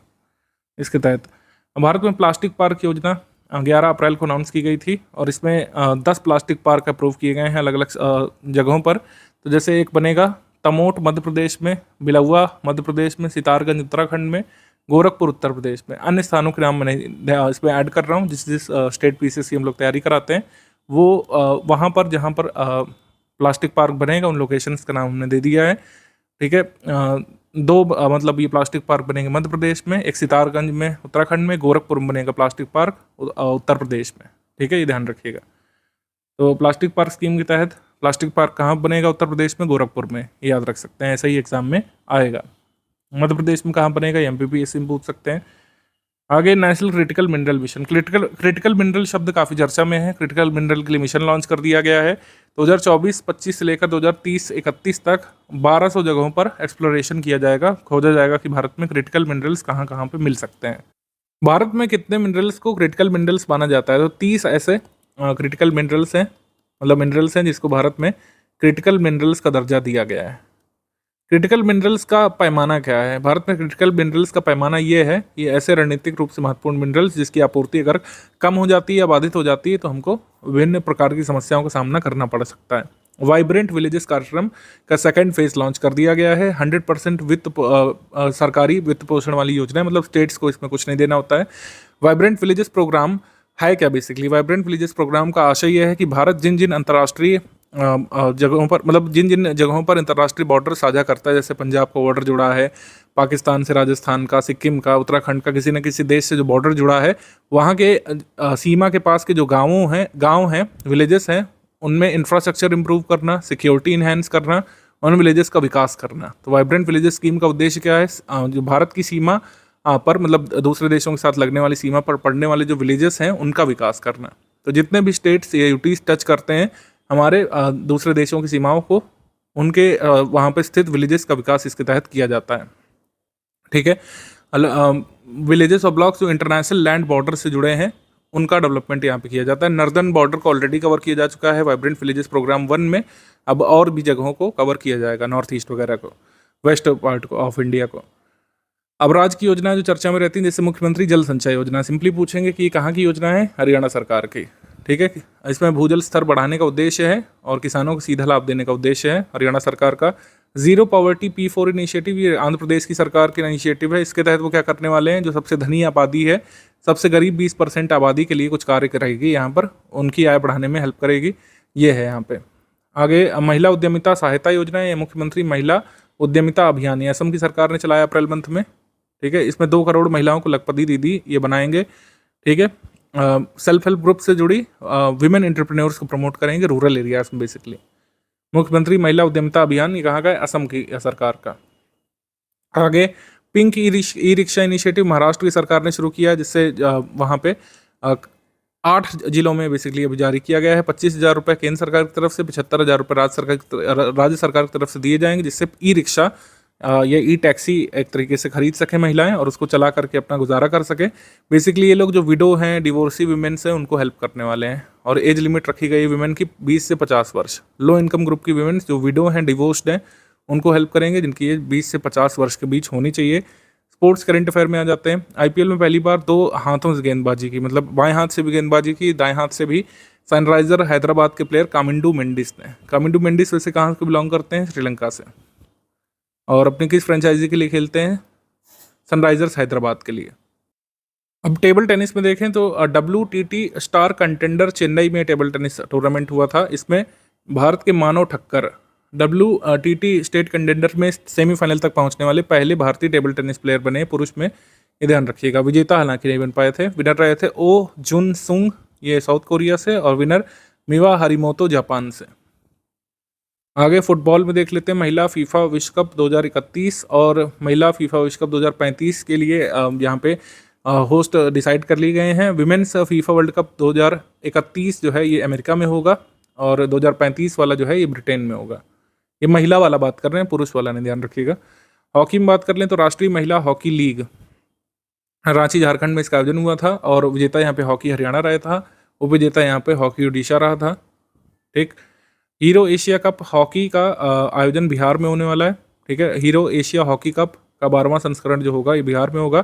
29 अगस्त से 7 सितंबर के बीच बिहार में राजगीर में होगा। ठीक।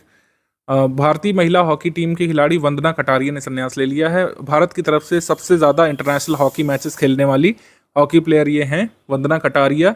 320 इंटरनेशनल मैचेस इन्होंने खेले हैं, 158 गोल किए हैं। 2021 में अर्जुन पुरस्कार, 2022 में पद्मश्री इनको मिल चुका है।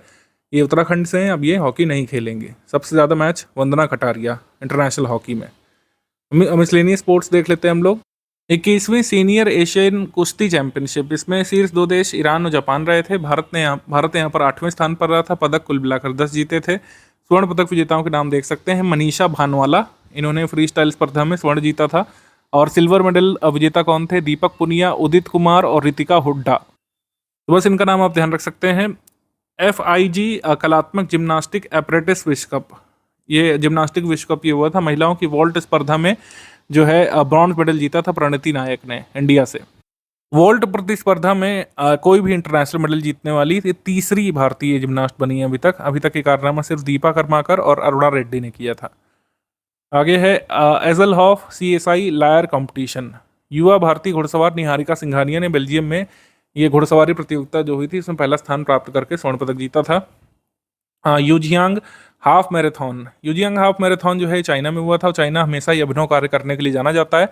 इस मैराथन में इंसानों के साथ इन्होंने कुछ रोबोट की प्रतियोगिता भी की थी। 2 घंटे 40 मिनट की रेस में एक रोबोट था तियोंगयोंग अल्ट्रा, इसने रोबोट होकर के ये मैराथन जीता था। ठीक है, 21 किलोमीटर की दौड़ में ये रोबोट ने पार्टिसिपेट किया था। ऐसे आपसे पूछ लेंगे कि यूजियांग हाफ मैराथन में रोबोट दौड़े थे, ये कहाँ पे इसका आयोजन हुआ था, या फिर रोबोटों की दौड़ कहाँ पे हुई थी? बीजिंग चाइना में। आगे समिट सेक्शन पे आ जाते हैं। 5 मध्य एशियाई देशों के युवा प्रतिनिधिमंडल का तीसरा भारत दौरा ये हुआ था। 5 सेंट्रल एशियन कंट्रीज से भारत दौरे पर ये लोग आए थे। इस वर्ष का फोकस राज्य था गोवा। तीसरा ऐसा युवा प्रतिनिधिमंडल भारत आया था, तीसरी बार आया था सेंट्रल एशियन कंट्रीज से। सेंट्रल एशियन के कौन कौन से कंट्रीज आए थे? जैसे किर्गिस्तान, कजाकिस्तान, तजिकिस्तान, तुर्कमेनिस्तान और उज्बेकिस्तान। भारत चिली संयुक्त वक्तव्य जो है, चिली के राष्ट्रपति गैब्रियल बोरिक फॉन्ट भारत की राजकीय यात्रा पर थे, स्टेट विजिट पर। भारत ने जो है जॉइंट स्टेटमेंट डाला है कि हम चिली के साथ सहयोग करेंगे, कल्चरल एंगेजमेंट प्रोग्राम करेंगे, डिजास्टर मैनेजमेंट में सहयोग करेंगे। ठीक है, और जो है एग्रीमेंट जो है हिंदुस्तान कॉपर लिमिटेड ने जो है वहाँ की कॉपर कंपनी के साथ किया, मतलब चिली की कॉपर कंपनी के साथ साइन किया है। चिली के बारे में आपको पता होना चाहिए अगर आप वर्ल्ड ज्योग्राफी पढ़े हैं कि अपने कॉपर डिपॉजिट्स के लिए जाना जाने वाला कंट्री है। नॉर्दर्न चिली में एंडीज माउंटेन श्रृंखला के पास ज़्यादातर कॉपर डिपॉजिट्स देखने को मिलते हैं। चूकी कमाटा नामक जो जगह है वहाँ पर सर्वाधिक कॉपर डिपॉजिट्स पाए जाते हैं चिली में। ठीक है, आगे बढ़ते हैं हम लोग। अफ्रीका का सबसे बड़ा तकनीकी और स्टार्टअप शो गीटेक्स, ये कहाँ पे हुआ था? माराकीश, मोरक्को में। ठीक है, भारत ने इसमें भाग लिया था। केंद्रीय राज्य मंत्री जयंत चौधरी ने यहाँ पे दौरा किया था। अफ्रीका का largest tech and startup show हुआ था माराकीश, मोरक्को में। आगे अंतर्राष्ट्रीय युवा सम्मेलन नामची, सिक्किम में हुआ था। Celebrating Sikkim's 50 years of statehood, ये इस बार थीम थी। इंटरनेशनल यूथ कॉन्क्लेव ये सिक्किम में हुआ था। इसका उद्घाटन सिक्किम के मुख्यमंत्री प्रेम सिंह तमंग ने किया था। पर्यावरण 2025 पर राष्ट्रीय सम्मेलन, नेशनल कॉन्फ्रेंस ऑन एनवायरनमेंट 2025, इसका आयोजन किसने किया था? जो है एनजीटी ने इसका आयोजन किया था, नेशनल कॉन्फ्रेंस ऑन एनवायरनमेंट। और इसको इनॉग्रेट किसने किया था? प्रेसिडेंट द्रौपदी मुर्मू जी ने। मंथन शिविर ये नई दिल्ली में आयोजित किया गया था रसायन और पेट्रो रसायन विभाग की तरफ से। ठीक है, उर्वरक मंत्री श्री जगत प्रकाश नड्डा ने, जेपी नड्डा ने इसमें पार्टिसिपेट किया था मंथन शिविर में। आगे है विकसित भारत युवा संसद। विकसित भारत युवा संसद का आयोजन न्यू दिल्ली में होता है हर साल। केंद्रीय मंत्री डॉक्टर मनसुख मंडाविया ने इसका उद्घाटन किया था। आईडीएफ वर्ल्ड डायबिटीज कांग्रेस, इसका आयोजन हुआ था बैंकॉक, थाईलैंड में। World diabetes Congress type 5 diabetes को एक अलग स्वास्थ्य स्थिति के रूप में औपचारिक मान्यता यहाँ पे दी गई है, टाइप 5 डायबिटीज। भारत का पहला nano electronics road show. Nano electronics road show ये भारतीय विज्ञान संस्थान बेंगलुरु ने आयोजित किया था, इंडियन इंस्टीट्यूट ऑफ साइंसेज। 100 से अधिक आईपी, 50 से अधिक नवीन तकनीकों, 35 से अधिक उभरते स्टार्टअप्स के नवाचारों को एग्जिबिट इसमें किया गया था। ठीक है, इसका उद्घाटन किया था जो है श्री एस कृष्णन ने, और अपर सचिव श्री अभिषेक सिंह ने। 27 मार्च को आईएससी बेंगलुरु में हुआ था नैनो इलेक्ट्रॉनिक्स रोड शो। आगे भूमि प्रबंधन पर पहली अंतर्राष्ट्रीय कार्यशाला ये गुरुग्राम हरियाणा में हुई थी। First international workshop on land governance, विदेश मंत्रालय के सहयोग से भूमि प्रबंधन पर अंतर्राष्ट्रीय कार्यशाला का आयोजन किया गया था। उद्घाटन पंचायती राज मंत्रालय ने हालांकि किया था। तुर्कमेनिस्तान, कोलंबिया, जिम्बाब्वे, फिजी सहित 22 देशों के प्रतिनिधियों ने भाग लिया था इसमें। द्वितीय विश्व स्वास्थ्य संगठन वायु प्रदूषण और स्वास्थ्य सम्मेलन, second WHO air pollution and health conference, ये कोरोजल में हुआ था, कोलंबिया में। कोलंबिया इसमें को होस्ट था। ठीक है, ये ध्यान रखिएगा। 50 कंट्रीज ने करीब इसमें पार्टिसिपेट किया था। दूसरा स्टार्टअप महाकुंभ न्यू दिल्ली में हुआ था। ठीक है, पीयूष गोयल जी ने इसका उद्घाटन किया था। Startup India @2047 unfolding the Bharat story इसकी थीम थी स्टार्टअप महाकुंभ की। तीसरी बिम्स्टेक कृषि मंत्री स्तरीय बैठक काठमांडू में हुई थी, नेपाल में। कृषि मंत्री शिवराज सिंह जी ने इस पर भाग लिया था। 6th बिम्स्टेक शिखर सम्मेलन, ये बड़ा जरूरी है, इससे एग्जाम में आ सकता है। बैंकॉक, थाईलैंड में इसका आयोजन हुआ था बिम्स्टेक शिखर सम्मेलन का, क्योंकि इस बार बिम्स्टेक की अध्यक्षता किसके पास थी? थाईलैंड के पास। अब बिम्स्टेक की अध्यक्षता अगले साल किसको चली गई है? बांग्लादेश को। ठीक है, ध्यान रख सकते हैं। आधिकारिक तौर पर बांग्लादेश को अगले 2 वर्षों के लिए बिम्स्टेक की अध्यक्षता मिल गई है। और भारत ने यहाँ पे क्या अनाउंस किया था इस बिम्स्टेक समिट में? 6th बिम्स्टेक समिट थी बेसिकली ये भी ध्यान रखिएगा। कौन से नंबर की, ये भी पूछ लेते हैं।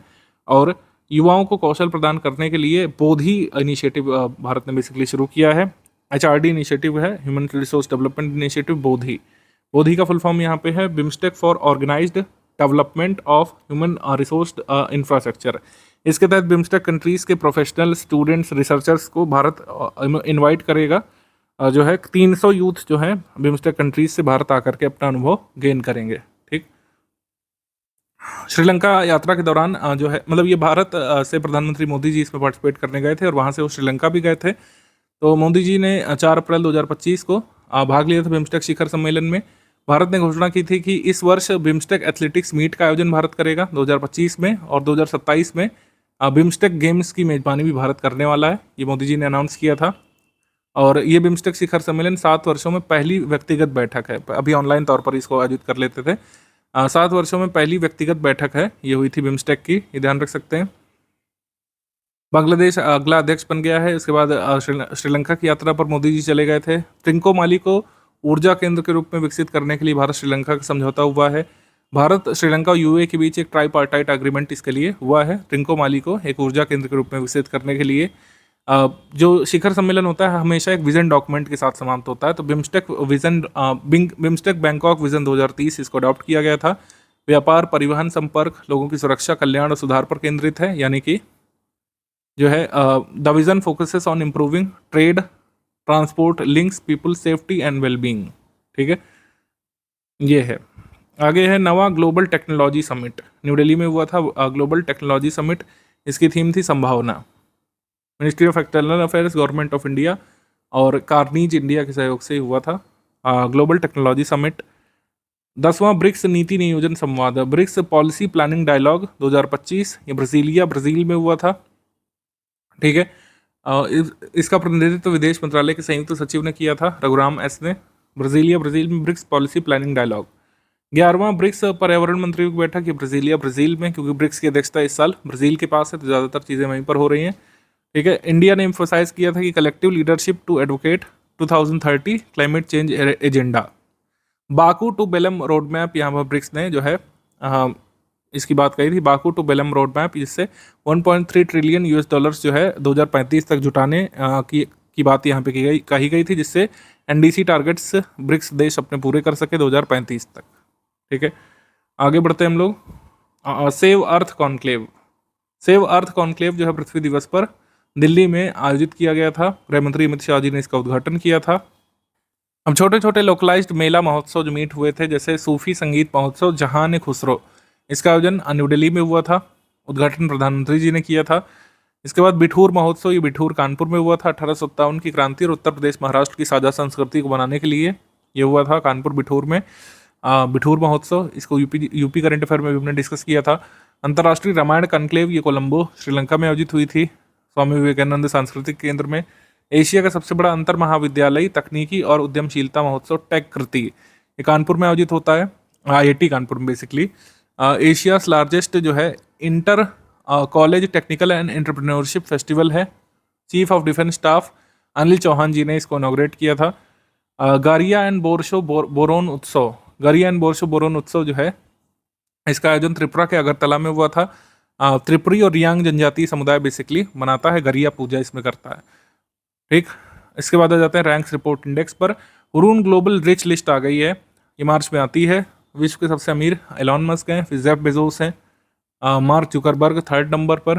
ठीक, हुरून ग्लोबल रिच लिस्ट में शामिल 3 भारतीय व्यक्ति। 17वें नंबर पर मुकेश अंबानी एंड फैमिली, 18वें पर गौतम अडानी एंड फैमिली, 36वें पर रोशनी नादर मल्होत्रा एंड फैमिली। अच्छा, एक चीज़ और बता दें, शीर्ष 10 में प्रवेश करने वाली भारतीय महिला पहली बनी है महिलाओं की लिस्ट में, रोशनी नादर। ठीक है, विश्व की सबसे धनी महिलाओं में रोशनी नादर 5वें स्थान पर है, सिर्फ महिला वाली लिस्ट की अगर हम बात करें। भारत की सबसे अमीर महिला रोशनी नादर मल्होत्रा, ये ध्यान रखिएगा। आगे हम लोग बढ़ते हैं, उसमें देखिए इंग्लिश में भी लिखा हुआ है, Roshni Nadar Malhotra, chairperson of HCL technologies, became the first Indian women to enter in the top 10 of the Hurun global rich list, ranked 5th among the wealthiest women in the world and 3rd richest person in India, richest women in India and 3rd richest person in India, अगर पुरुषों को भी मिला लें तो। Economic outlook जो है ये IMF जारी करता है, कभी कभी सिर्फ इतना ही पूछ लेते हैं, कोई भी इसमें डेटा नहीं पूछते हैं। सिंपली पूछ लेते हैं वर्ल्ड इकोनॉमिक आउटलुक कौन जारी करता है, तो IMF, इंटरनेशनल मॉनेटरी फंड। विश्व वायु गुणवत्ता रिपोर्ट ये IQAir की आई है। इसमें शीर्ष सर्वाधिक प्रदूषित देश जो है ये चाड है। चाड कंट्री जो है ये कहाँ पे है, अफ्रीका में, अफ्रीका महाद्वीप में। फिर बांग्लादेश है सेकंड नंबर पर, थर्ड पर पाकिस्तान, फोर्थ पर कॉन्गो डेमोक्रेटिक रिपब्लिक और फिफ्थ पर इंडिया को इन्होंने रखा है। 50.6 भारत को स्कोर दिया है। शीर्ष प्रदूषित शहरों में सबसे प्रदूषित शहर बर्नीहाट भारत को नामित किया है, सेकंड पर दिल्ली को, और फोर्थ पर मुल्लापुर भारत को, पंजाब में, ठीक है, मोहाली के पास। और लोनी भारत ये 9th पर, न्यू दिल्ली भारत ये 10th पर। तो कुल मिलाकर भारत के कितने सिटीज़ को टॉप 10 प्रदूषित शहरों में शामिल किया, 1 2 3 4 5, ठीक है। 5 शहर जो है टॉप 10 के IQAir के हिसाब से, इसमें से 5 भारत के हैं। भारत ओवरऑल 5वें नंबर पर है सबसे प्रदूषित देशों के मामले में। ये हो गया। 2025 के लिए विश्व के 100 सबसे प्रभावशाली लोगों की सूची आई थी टाइम मैगजीन की। 100 मोस्ट इन्फ्लुएंशियल पर्सन्स में जो है ये सब शामिल थे। इस सूची में कोई भारतीय नहीं शामिल किया गया इस साल। ये बड़ी अचंभव की बात है, मतलब अचरज की बात है, किसी भी भारतीय को इसमें शामिल नहीं किया गया। वर्टेक्स फार्मास्यूटिकल की भारतीय मूल की CEO जो है रेशमा केवल रमानी, ये टॉप 100 की सूची में आई थी, लेकिन ये भारतीय मूल की हैं, यानी कि इंडियन रूट्स की हैं, लेकिन इंडियन सिटीजनशिप इनके पास नहीं है। आगे India social security coverage report आई थी ILO की तरफ से। इसमें कहा गया 2021 में 24.4% लोगों के पास सोशल सिक्योरिटी थी, लेकिन अब ये हो गई 48.8% के लोग भारत के सोशल सिक्योरिटी से कवर्ड है, ठीक। महिलाओं की कार्यबल में भागीदारी 22% से बढ़कर के 40.3% हो गई है, तो ये भी याद रख सकते हैं। अभी कुछ लोग पूछते हैं सर इतना डेटा कैसे याद रखें। कई बार सिर्फ ट्रेंड पूछा जाता है कि कार्यबल में महिलाओं की भागीदारी भारत में बढ़ी है या फिर नहीं कि घटी है, तो बढ़ी है, सिर्फ इतना याद रखना है। इसके बाद education and nutrition learn to eat well report UNESCO ने जारी की है, ठीक है। Learn to eat well report जो है यूनेस्को की है, सिर्फ इतना ध्यान रखिएगा। Education and nutrition. Technology and innovation report ये अंकटाड जारी करता है, प्रौद्योगिकी और नवाचार की रिपोर्ट। इसमें किसी भी देश की तत्परता को मापने के सूचकांक में भारत 170 देशों में 36वें स्थान पर है, कि मतलब कितना जो है टेक्नोलॉजी रेडी है कोई country. Global index that measures a countries readiness for frontier technologies, इसमें भारत जो है 36वें स्थान पर है 170 देशों में। अंकटाड की रिपोर्ट है, टेक्नोलॉजी एंड इनोवेशन रिपोर्ट। उसके बाद ये पंचायत एडवांसमेंट इंडेक्स की बेसलाइन रिपोर्ट आई है पंचायती राज मंत्रालय की तरफ से, पंचायत एडवांसमेंट इंडेक्स, ठीक। 2,50,000 से अधिक ग्राम पंचायतों की प्रगति मापने का ये परिवर्तनकारी उपकरण है। और इसमें एक चीज़ बहुत अच्छी है, इसमें राज्यों को रैंक नहीं किया गया है, मतलब इसमें प्रतिस्पर्धा की भावना नहीं दर्शाई गई, या फिर एक राज्य दूसरे को नीचा नहीं दिखा सकता कि मेरी रैंक तुझसे अच्छी है। इसमें बस ये पंचायतों को इसमें दर्जा दिया गया है कि कितनी पंचायतें फ्रंट रनर हैं, कितनी पंचायतें एस्पिरेंट हैं, कितनी पंचायतें परफॉर्मर हैं, किस राज्य के पास कितने परफॉर्मर पंचायतें हैं, कितनी फ्रंट रनर हैं, ये बस याद रखा, मतलब ये बस इसमें दिखाया गया है।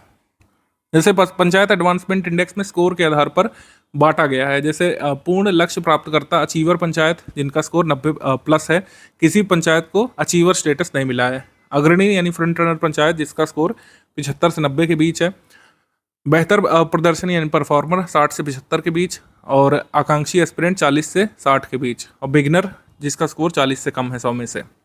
अब इसमें कौन कौन सी थीम का प्रयोग किया गया है, ठीक है। थीम ये सारी कितनी थीम का प्रयोग किया गया है, 9 थीमों का प्रयोग किया गया है इसमें, ये ध्यान रख सकते हैं। सबसे ज़्यादा फ्रंट रनर ग्राम पंचायतें किसके पास हैं, गुजरात के पास। 346 ग्राम पंचायतों को फ्रंट रनर का दर्जा दिया गया है। सबसे ज़्यादा गुजरात में ऐसी फ्रंट रनर ग्राम पंचायतें हैं। परफॉर्मर ग्राम पंचायतें भी सबसे ज़्यादा गुजरात के पास हैं, फिर महाराष्ट्र के पास हैं, फिर तेलंगाना के पास हैं, फिर मध्य प्रदेश के बाद, फिर उत्तर प्रदेश के बाद, उत्तर प्रदेश के पास। सबसे ज़्यादा एस्पिरेंट ग्राम पंचायतें किसके पास हैं, बिहार के पास, छत्तीसगढ़ के पास और आंध्र प्रदेश के पास, ये ध्यान रख सकते हैं। बस इतना ही आपको याद रखना है। ये कैटेगरी जरूर ध्यान रखिएगा कि अचीवर कैटेगरी की ग्राम पंचायत का स्कोर कितना होना चाहिए, 90+, फ्रंट रनर का 75 से 90 के बीच, बेटर परफॉर्मर का जो है 60 से 75 के बीच, एस्पिरेंट का 40 से 60 के बीच। और कितनी थीम पर आधारित है ये जो है स्कोर जो पंचायतों को दिया गया है, 9 थीम पर आधारित है, 9 थीम।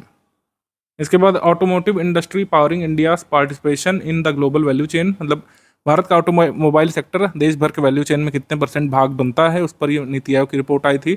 इसमें जो सबसे महत्वपूर्ण डेटा है कि 7.1% share in the global GDP of automotive sector, global GDP automotive sector की जितनी भी है उसमें भारत का शेयर कितना है 7.1%। इसके अलावा ग्लोबल व्हीकल प्रोडक्शन में भारत किस नंबर पर है, वाहन बनाने के मामले में 4th नंबर पर है, ठीक है। और जबकि ग्लोबल ऑटो पार्ट्स बिजनेस का शेयर भारत में सिर्फ 3% का है, ये ध्यान रख सकते हैं। मतलब ऑटो पार्ट्स भारत में सिर्फ 3% पूरे विश्व के बनते हैं। ऐप्स पोर्टल्स के बारे में बात करें, ज़ूविन पोर्टल सबसे जरूरी, यूनियन हेल्थ मिनिस्ट्री ने ज़ूविन पोर्टल जारी किया है।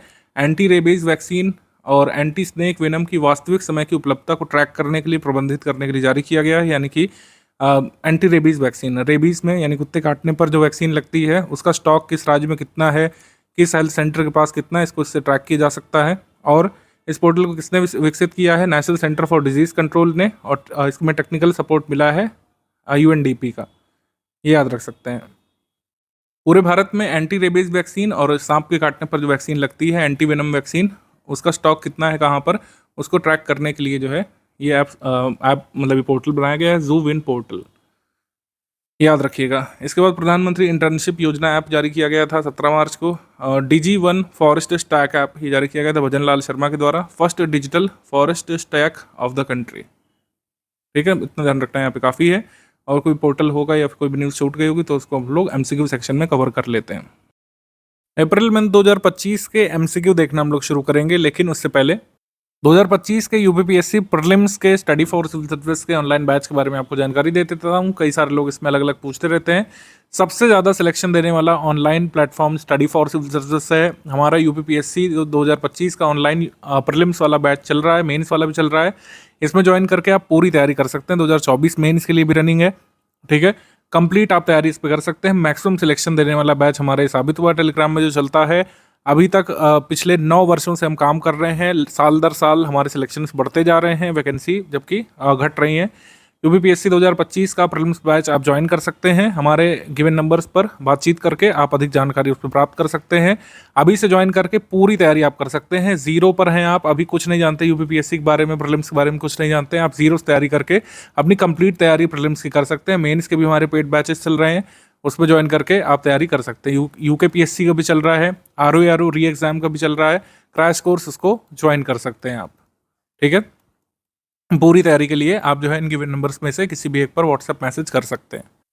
अब अप्रैल में कुछ बिल्स यहाँ पर अप्रूव हुए हैं, इसको देख लेते हैं। जैसे आपदा प्रबंधन संशोधन विधेयक, डिजास्टर मैनेजमेंट अमेंडमेंट बिल जो है ये क्लियर किया गया था राज्यसभा से 25 मार्च को। राज्यसभा से क्लियर किया गया 25 मार्च को, लोकसभा ने इसको क्लियर किया था 12 दिसंबर को 2024 में। दोनों ही कथन यहाँ पे सही है, सी यहाँ पे करेक्ट है, ठीक है। इसके बाद एक कानून का और अमेंडमेंट हुआ है, बैंकिंग लॉस अमेंडमेंट बिल। ये पेश किया गया था 9 अगस्त 2024 को और जो है पास किया गया था लोकसभा के द्वारा 3 दिसंबर को। राज्यसभा ने इसको 26 मार्च को क्लियर किया है, ठीक है। इस पर कई सारे जो एक्ट्स हैं उसमें अमेंडमेंट्स का प्रावधान है। जैसे आरबीआई एक्ट में अमेंडमेंट किया जाएगा, बैंकिंग रेगुलेशन एक्ट 1949 में, state bank of India act 1955 में, banking companies acquisition and transfer of undertakings act 1970 में अमेंडमेंट किया जाएगा। The banking companies acquisition and transfer of undertakings act 1980 में यहाँ पे संशोधन किया जाना है। हमारा आंसर इसमें हो जाएगा सी, 1 and 2 बोथ करेक्ट, सी। आगे फिर जो है फॉरेनर्स बिल जो है क्लियर हुआ है लोकसभा से 11 मार्च 2025 को और लोकसभा ने इसको पास किया था 27 मार्च 2025 में। राज्यसभा ने इसको पास किया था 2 अप्रैल 2025 में। इसमें क्या क्या यहाँ पे अमेंड किया जाएगा, passport entry to India act 1920 को, रजिस्ट्रेशन ऑफ फॉरेनर्स एक्ट 1939 को, फॉरेनर्स एक्ट 1946 को और the immigration carrier liability act 2000 में अमेंडमेंट किया जाना है। हमारा आंसर इसमें हो जाएगा सी। अब देखिए इसमें कुछ लोग कंफ्यूज रहेंगे कि क्या सर ये सारी डेट्स याद रखनी है, ऐसा हो सकता नहीं। हमसे एग्जाम पूछ लेंगे कि जो फॉरेनर्स बिल आया है इसमें किन एक्ट्स को अमेंड किया गया है, हो सकता है इनके ईयर पूछ लें, तो ईयर ध्यान रखना है। पासपोर्ट एक्ट 1920 का है, फॉरेनर्स एक्ट 1946 में आया था आज़ादी के पहले, जस्ट पहले, और इमिग्रेशन कैरियर लाइबिलिटी एक्ट 2000 में आया था। इनके ईयर हो सकता है पूछ लें। और सबसे बड़ा कानून जो चर्चा में रहा था अमेंडमेंट, वक्फ संशोधन बिल। किरण रिजिजू ने वक्फ अमेंडमेंट बिल 2025 हाउस में इंट्रोड्यूस किया था 2 अप्रैल 2025 में। लोकसभा ने इसको पास किया था 3 अप्रैल 2025 में। प्रेसिडेंट असेंट इसको मिला है 5 अप्रैल 2025 को। प्रेसिडेंट द्रौपदी मुर्मू ने 5 अप्रैल 2025 को वक्फ अमेंडमेंट बिल पर अपना असेंट दे दिया है।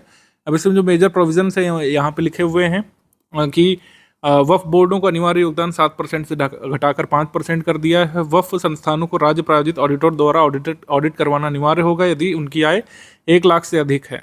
ठीक है, केवल 5 साल से अधिक समय से इस्लाम पालन करने वाला व्यक्ति ही वक्फ के लिए संपत्ति दान कर सकता है। मुसलमान वक्फ अधिनियम 1923 का निरसन करने वाला मुसलमान वक्फ विधेयक 2024 सदन में पारित हो गया है। ठीक है, मतलब ये वक्फ रिपील बिल 2024 भी पारित हो चुका है, जिससे वक्फ एक्ट जो था 1923 वाला उसको पूरी तरीके से अब निरस्त कर दिया गया है।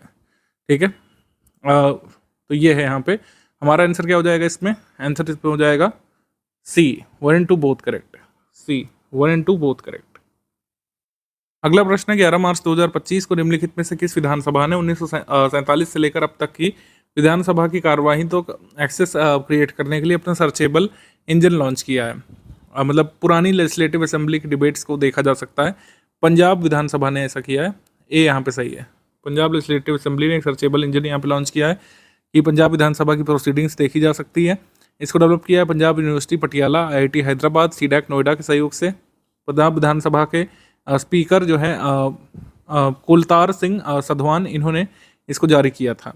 ठीक है, ए यहाँ पे सही है, पंजाब लेजिस्लेटिव असेंबली। ऐसा करने वाला देश का पहला लेजिस्लेटिव असेंबली बना है पंजाब का। आगे नारायणपेट किस जो है प्रदेश के नारायणपेट जिले में 3500 से 4000 वर्ष पुराने मुदमुल मेगालिथिक मेनीर पाए गए हैं। यह खड़े पत्थर जो यूनेस्को की विश्व धरोहर स्थल की एक अस्थायी सूची में टेंटेटिव लिस्ट में जिनका नाम शामिल किया गया है। मुदमल मेगालिथिक मेनीर या स्टैंडिंग स्टोन जो है ये तेलंगाना में स्थित है। ऑप्शन नंबर सी, इसको यूनेस्को वर्ल्ड हेरिटेज साइट की टेंटेटिव लिस्ट में जगह दी गई है। आगे है 15 मार्च 2025 को निम्नलिखित में से किसने असम के डेरगांव में लशित बोरफुकन पुलिस अकेडमी का लोकार्पण किया था। तो पुलिस अकेडमी वगैरह ज़्यादातर इसका उद्घाटन गृह मंत्री करते हैं, तो हमारा आंसर इसमें हो जाएगा बी, श्री अमित शाह, गृह मंत्री। आगे प्रश्न है निम्नलिखित में से कौन सा कथन गलत है। केपटाउन कन्वेंशन एक अंतर्राष्ट्रीय संधि है जो उच्च मूल्य वाली चल परिसंपत्तियों जैसे विमान, विमान इंजन, अंतरिक्ष उपस्करों से संबंधित लेन देन के नियमों को मानकीकृत करती है। सही है। ठीक है, केपटाउन कन्वेंशन किससे एसोसिएटेड है, for transactions involving high value mobile assets such as aircraft, aircraft engine, space assets. ये सही है। अगला है कि टोंगा जो है ये कंट्री अब न्यूज़ में था भूकंप आने के कारण से। साउथ वेस्टर्न पैसिफिक ओशन में, समोआ के साउथ में, फिजी के ईस्ट में पाया जाता है, with in Pacific ring of fire. ये सही है। टोंगा को क्वेश्चन जो है रिंग ऑफ फायर में पड़ती है, ये सही है। अगला प्रश्न है ग्रुप कैप्टन शुभांशु शुक्ला मई 2025 के अंत में प्रस्तावित एक्सियम 4 मिशन या X4 मिशन के पायलट होंगे जो ISS के लिए चौथा निजी अंतरिक्ष यात्री मिशन होगा। ये करेक्ट है। हमारा आंसर इसमें हो जाएगा डी, कोई भी इनकरेक्ट नहीं है। आंसर हो जाएगा इसमें डी, उपरोक्त में से कोई भी नहीं। एक्सियम 4 मिशन या X4 मिशन के बारे में समझिए। इसको लीड करेंगी farmer NASA astronaut Peggy Whitson. इसमें सावोस उजनान्स्की, विन्सनेविस्की ये पोलैंड से एक यात्री होंगे, एक टाइबर कापू होंगे हंगरी से। ये 3 लोग यहाँ पे जाने वाले, मतलब ये शुभांशु शुक्ला के अलावा 3 लोग जाने वाले हैं। इस क्रू को लीड करेंगी पैगी विटसन। ये एक्सियम 4 मिशन एक प्राइवेट मिशन है ISS के लिए, इंटरनेशनल स्पेस स्टेशन के लिए, और इसमें नासा इन्वॉल्व है। ठीक है, इसमें इसरो इन्वॉल्व है, तभी इसरो की तरफ से शुभांशु शुक्ला चुने गए हैं। और इस यहाँ पर यूरोपियन स्पेस एजेंसी इन्वॉल्व है, ESA। तो 3 जो कह सकते हैं स्पेस एंटिटीज हैं उनका जॉइंट वेंचर है एक्सियम 4 मिशन। ये एक प्राइवेट मिशन है, ध्यान रखिएगा, किसी एक सरकार का नहीं है, प्राइवेट मिशन है। इसमें 3 एजेंसीज जुड़े हैं और कई सारे कंट्रीज इससे जुड़े हैं। ग्रुप कैप्टन शुभांशु शुक्ला जो गगनयान के भी यात्री हैं वो इसमें पायलट के तौर पर जाने वाले हैं, जो हमारे लिए गर्व की बात है। हमारा आंसर इसमें हो जाएगा D, none of the above. आगे क्वेश्चन है 17 मार्च 2025 को महाराष्ट्र के मुख्यमंत्री देवेंद्र फडणवीस ने ठाणे जिले के किस तालुका में छत्रपति शिवाजी महाराज को समर्पित राज्य के पहले मंदिर का उद्घाटन किया है। तो शिवाजी महाराज का एक मंदिर अब बनाया गया है भिवंडी में। Option number A, Bhiwandi. Shivaji Maharaj की जो स्टैचू है अरुण योगीराज ने डिज़ाइन की है, जो लॉर्ड रामा की जो स्टैचू है राम टेम्पल अयोध्या में जो स्थित है उसको भी इन्होंने बनाया था भिवंडी में। आगे सवाल है हमारा, व्यास समिति ने 2005 में एक राज्य एक RRB नीति की सिफारिश की थी, जिसका उद्देश्य राज्य के भीतर कई सारे जो RRBs हैं उनको इंटीग्रेट करके एक सिंगल एंटिटी के रूप में समेकित करना था। ठीक है, to merge multiple RRBs within a state into a single entity, one state one RRB की सिफारिश किसने की थी? व्यास समिति ने। एग्रीकल्चरल क्रेडिट को लेकर जो समिति बनी थी व्यास समिति 2005 में, उसने रिकमेंड किया था कि कई सारे RRBs की जगह एक RRB होना चाहिए, बड़ा RRB एक स्टेट के भीतर। व्यास समिति टू रिव्यू एग्रीकल्चरल क्रेडिट, ये 2005 में आई थी, 2004-5 में सही है। आगे है, यूनियन कैबिनेट ने अभी अप्रूव किया 4 लेन का ग्रीनफील्ड और ब्राउनफील्ड पटना आरा सासाराम कॉरिडोर।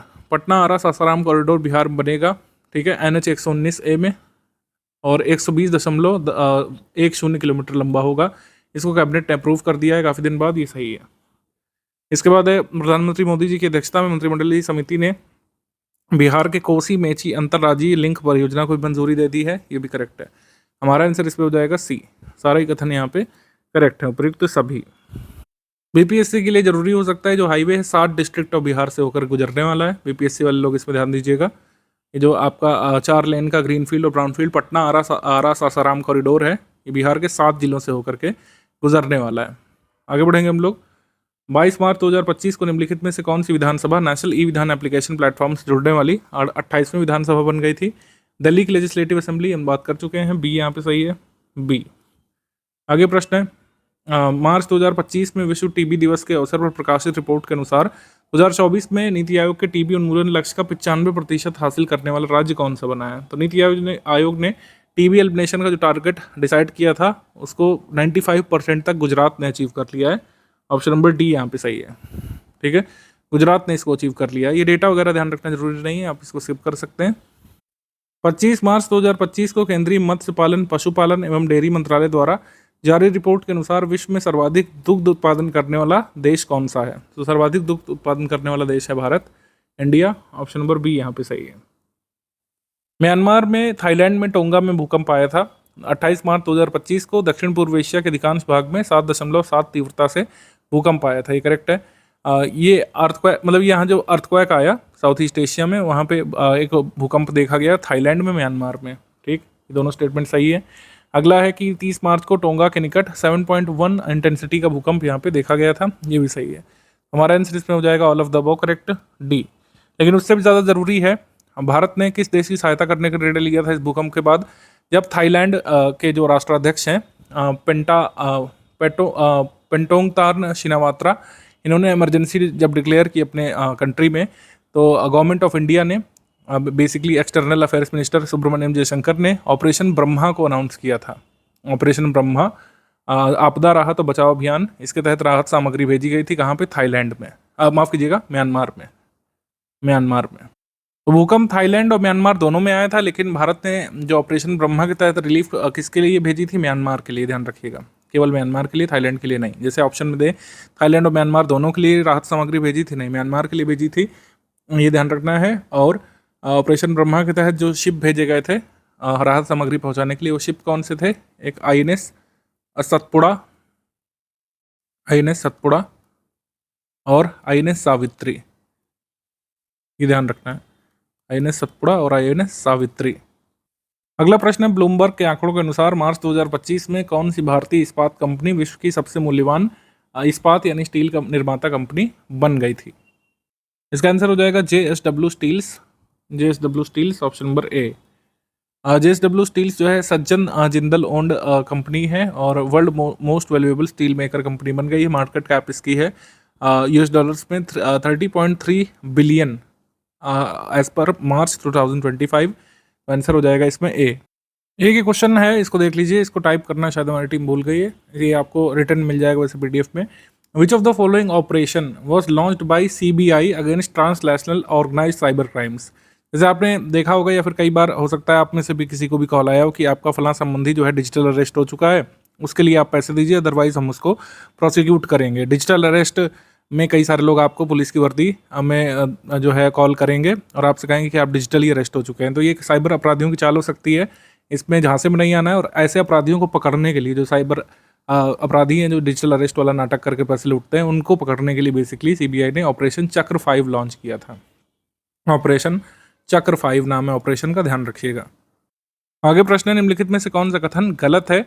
आर्कटिक परिषद की औपचारिक स्थापना 1996 में ओटावा डिक्लेरेशन से हुई थी, ये करेक्ट है।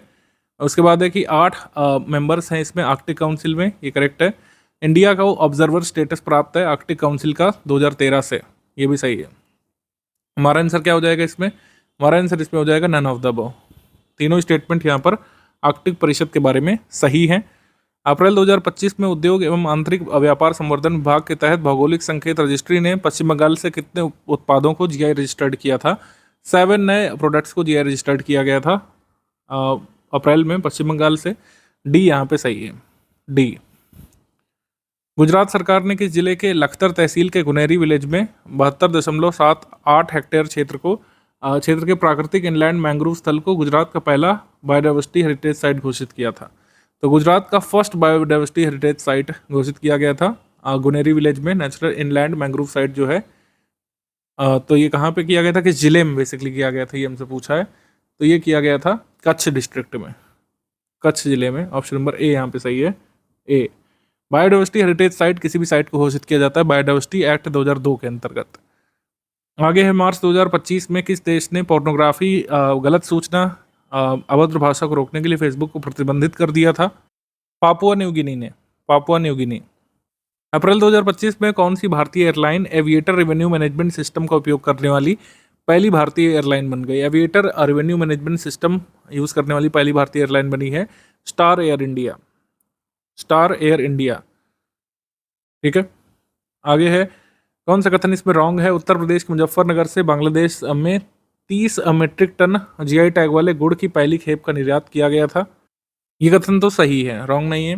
फर्स्ट स्टेटमेंट करेक्ट है।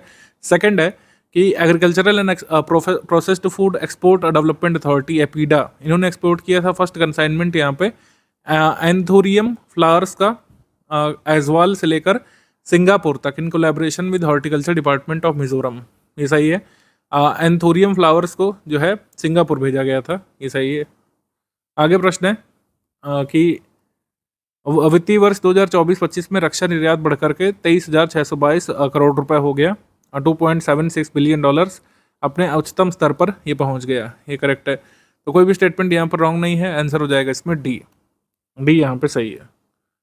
आगे प्रश्न है कौन सा कथन सही है? मोरक्को की वाटर हाईवे परियोजना के तहत रबाट और कैसाब्लांका दो प्रमुख शहरों को पेयजल की आपूर्ति की जा रही है। ये पहला कथन आपका करेक्ट है, क्योंकि मोरक्को में जो ये परियोजना अपनाई गई वाटर हाईवे, बेसिकली जो सेबू रिवर वहाँ पे बहती है, ठीक है, सेबू रिवर से कैनाल डाल करके 67 किलोमीटर लंबी अंडर वाटर कैनाल डाल करके जो सरप्लस वाटर है वो रबाट और कैसाब्लांका भेजा गया था, क्योंकि वहाँ पर वाटर डेफिसिट का सामना वो सिटी कर रहा है। तो ये वाटर हाईवे इसको नाम दिया गया था। अपने तरीके की अनोखी परियोजना है, ऐसे पूछ सकते हैं। वाटर हाईवे परियोजना का कह सकते हैं प्रयोग किसने किया है? क्लाइमेट चेंज से निपटने के लिए या फिर वाटर डिफिसिट से निपटने के लिए मोरक्को ने। आगे है, केरल के पलक्कड़ के मलमपुड़ा डैम के पास पुरातात्विक खुदाई में मेगालिथिक संरचनाएं मिली हैं, ये सही है। मेगालिथिक स्टोन्स यहाँ पे मिली हैं, megalithic structures. Karnataka forest department ने जो है सॉफ्ट रिलीज किए थे वाइल्ड एलिफेंट्स जो चिकमंगलुरु और कुडागू डिस्ट्रिक्ट में ट्रबल कॉज कर रहे थे, उनको भद्रा वाइल्ड लाइफ सेंचुरी में सॉफ्ट रिलीज किया गया है, यानी कि पकड़ करके बिना नुकसान पहुंचाए वहाँ पे छोड़ा गया है रिहेबिलिटेट करने के लिए। ये सही है। हमारा आंसर क्या हो जाएगा इसमें? ये एनवायरमेंटल करंट अफेयर थे सभी। हमारा आंसर यहाँ पर हो जाएगा सी, मतलब सेकंड वाला हिस्टोरिकल करंट अफेयर था, बाकी दो एनवायरमेंटल करंट अफेयर। सी यहाँ पे सही है, उपयुक्त सभी यहाँ पे सही है। आगे क्वेश्चन है, 1 अप्रैल 2025 को भारतीय रिजर्व बैंक की स्थापना की कौन सी वर्षगांठ बनाई गई थी? 90वीं वर्षगांठ बनाई गई थी, 90th anniversary of RBI. B यहाँ पे सही है, बी। आगे क्वेश्चन है, निम्नलिखित में से किस देश में रेयर अर्थ एलिमेंट का सबसे बड़ा भंडार खोजा गया है? रेयर अर्थ मेटल्स का एक लार्जेस्ट रिजर्व खोजा गया है कजाकिस्तान में, ठीक है। ऑप्शन नंबर ए यहाँ पे सही, कजाकिस्तान। कजाकिस्तान के कारागंडा रीजन में जो है ये खोजा गया है। कारागंडा रीजन बेसिकली इस खोज से पहले किसके लिए फेमस था? कोल माइनिंग के लिए, कोल रिजर्व्स और कोल माइनिंग के लिए फेमस था ये क्षेत्र। अभी यहाँ पर रेयर अर्थ मेटल्स खोजे गए हैं। अच्छा, एक चीज़ और बता दें कि रेयर अर्थ मेटल्स जो होते हैं बहुत इजीली एक्सट्रैक्टेबल नहीं होते हैं, मतलब मिल तो गए हैं, लेकिन कजाकिस्तान के पास मुझे नहीं लगता ऐसी टेक्नोलॉजी डेवलप हो पाएगी कि वो उसका यूज़ भी कर पाएँ भविष्य में। चाइना के पास जो है अभी मतलब चाइना जो है पूरे विश्व में डोमिनेंट है रेयर अर्थ एलिमेंट्स के रिजर्व के मामले में भी और टेक्नोलॉजी के मामले में भी, जिससे रेयर अर्थ एलिमेंट्स को एक्सट्रैक्ट भी किया जा सके। तो ना सिर्फ वहाँ पर रिजर्व है, बल्कि सबसे अच्छी उन्नत टेक्नोलॉजी चाइना के ही पास है कि वो वाकई में रेयर अर्थ एलिमेंट्स का यूज़ भी कर पाएँ, क्योंकि रेयर अर्थ एलिमेंट्स का यूज़ जो है इलेक्ट्रॉनिक्स सेक्टर में होता है, इलेक्ट्रॉनिक्स के सेक्टर में होता है, डिफेंस सेक्टर में होता है, और भी अन्य उन्नत जो प्रौद्योगिकी है उसमें होता है। इसको ऐसे नहीं यूज़ कर सकते कि इससे ईंधन बना लें, हाँ, इससे जो है हाई एंड जो है एनर्जी सिस्टम्स बनाए जाते हैं रेयर अर्थ एलिमेंट से। रेयर अर्थ एलिमेंट्स में अगर आपसे पूछे कि रिजर्व के मामले में टॉप पर कौन है, तो चाइना ही लगाएंगे, क्योंकि चाइना के पास भले ही कम हो लेकिन सबसे ज़्यादा एक्सट्रैक्ट वही कर पा रहे हैं। अभी भंडार मिला है, ये कहाँ पे मिला है? करागंडा में, कजाकिस्तान में, जो कोल माइनिंग के लिए फेमस है। भारत किस देश को पछाड़कर विश्व का दूसरा सबसे बड़ा चाय निर्यातक राष्ट्र बन गया है? तो श्रीलंका को पीछे करके दूसरा सबसे बड़ा चाय निर्यातक राष्ट्र बन गया है इंडिया। फर्स्ट पर कौन है? कीनिया। फर्स्ट पर है कीनिया। तो इंडिया सेकंड और श्रीलंका जो है थर्ड, तीसरा, और केन्या जो है ये फर्स्ट पर है, top position in T export की हम बात कर रहे हैं।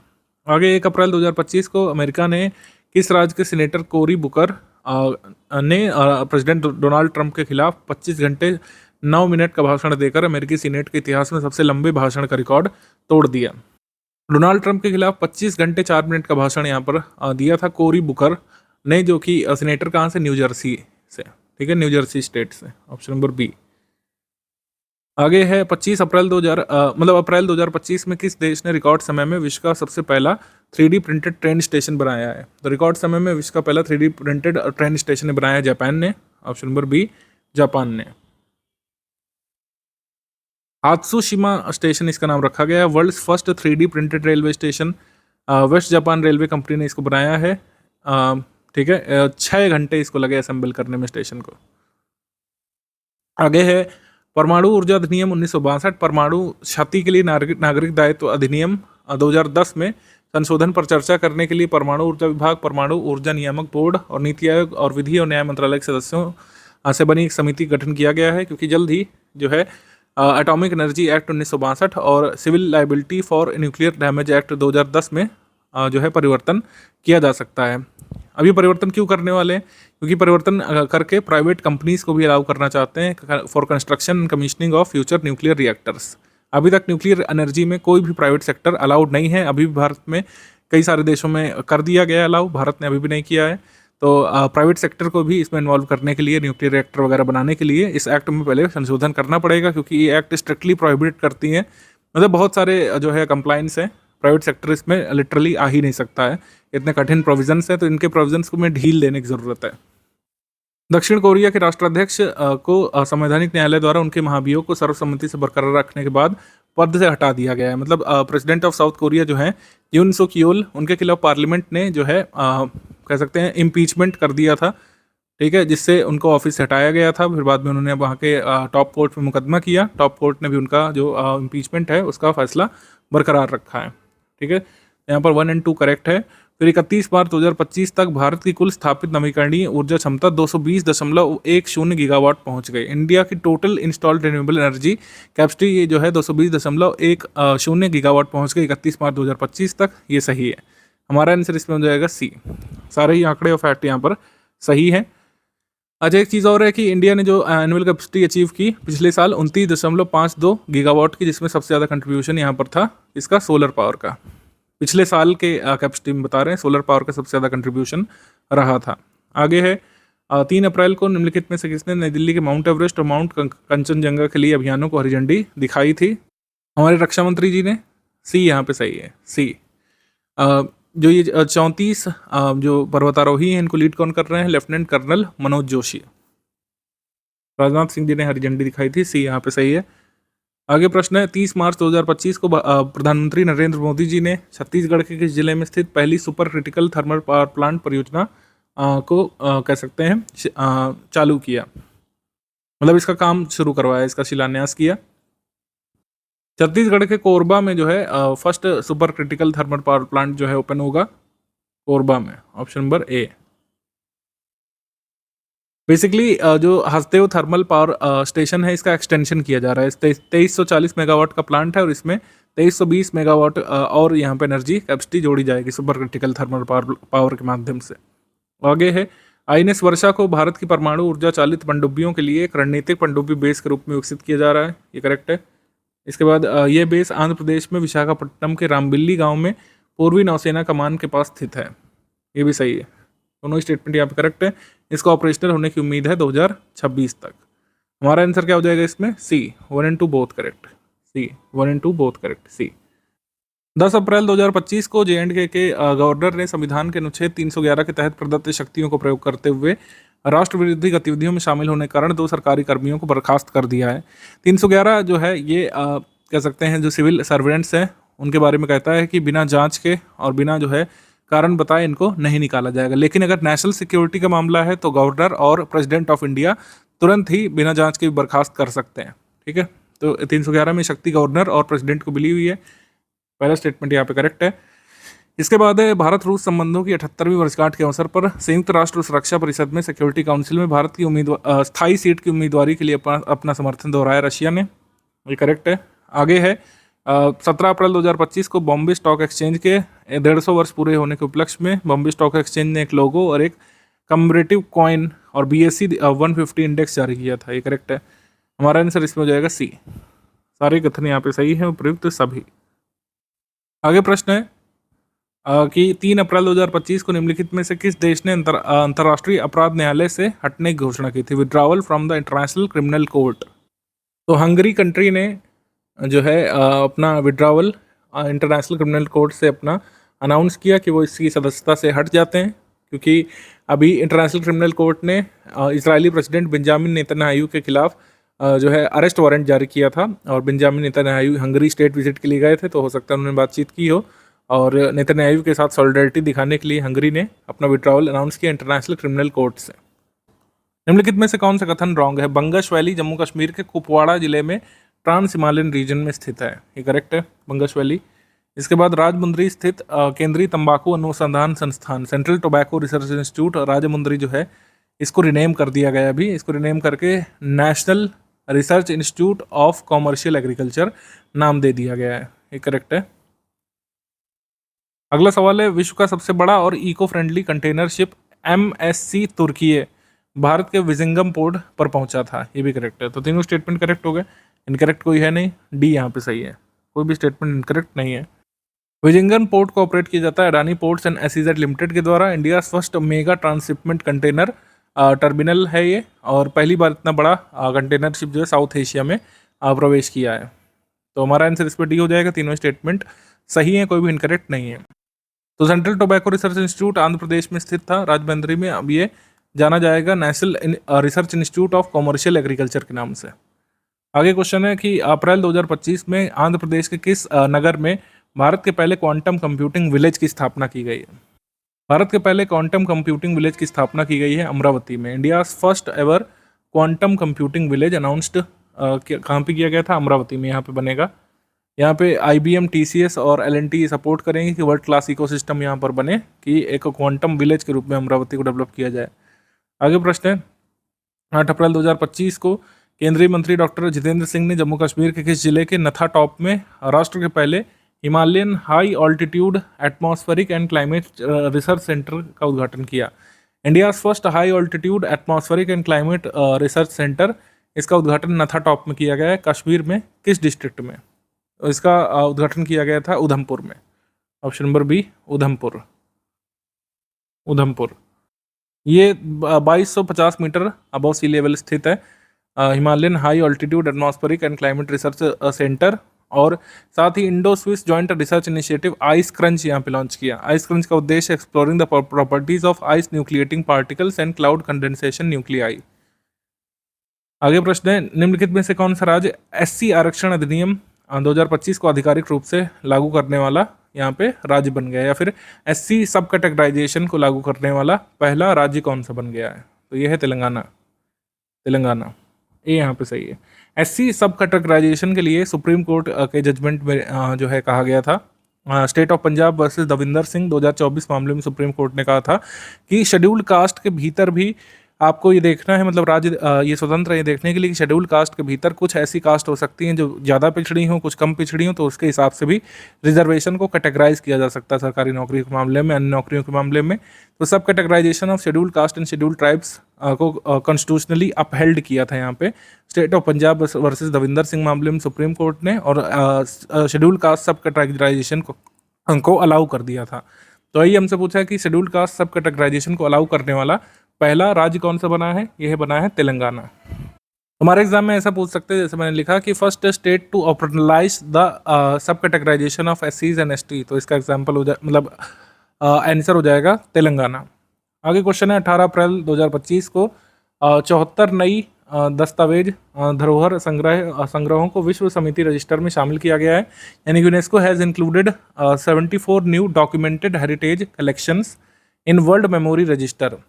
74 न्यू डॉक्यूमेंटेड हेरिटेज कलेक्शंस इन UNESCO world memory register. World memory register में जो 74 नए डॉक्यूमेंटेड हेरिटेज कलेक्शन शामिल किए गए हैं, उसमें भारत से कितने कलेक्शन शामिल किए गए ये हमसे पूछा है। तो भारत से 2 कलेक्शन शामिल किए गए थे, 2B।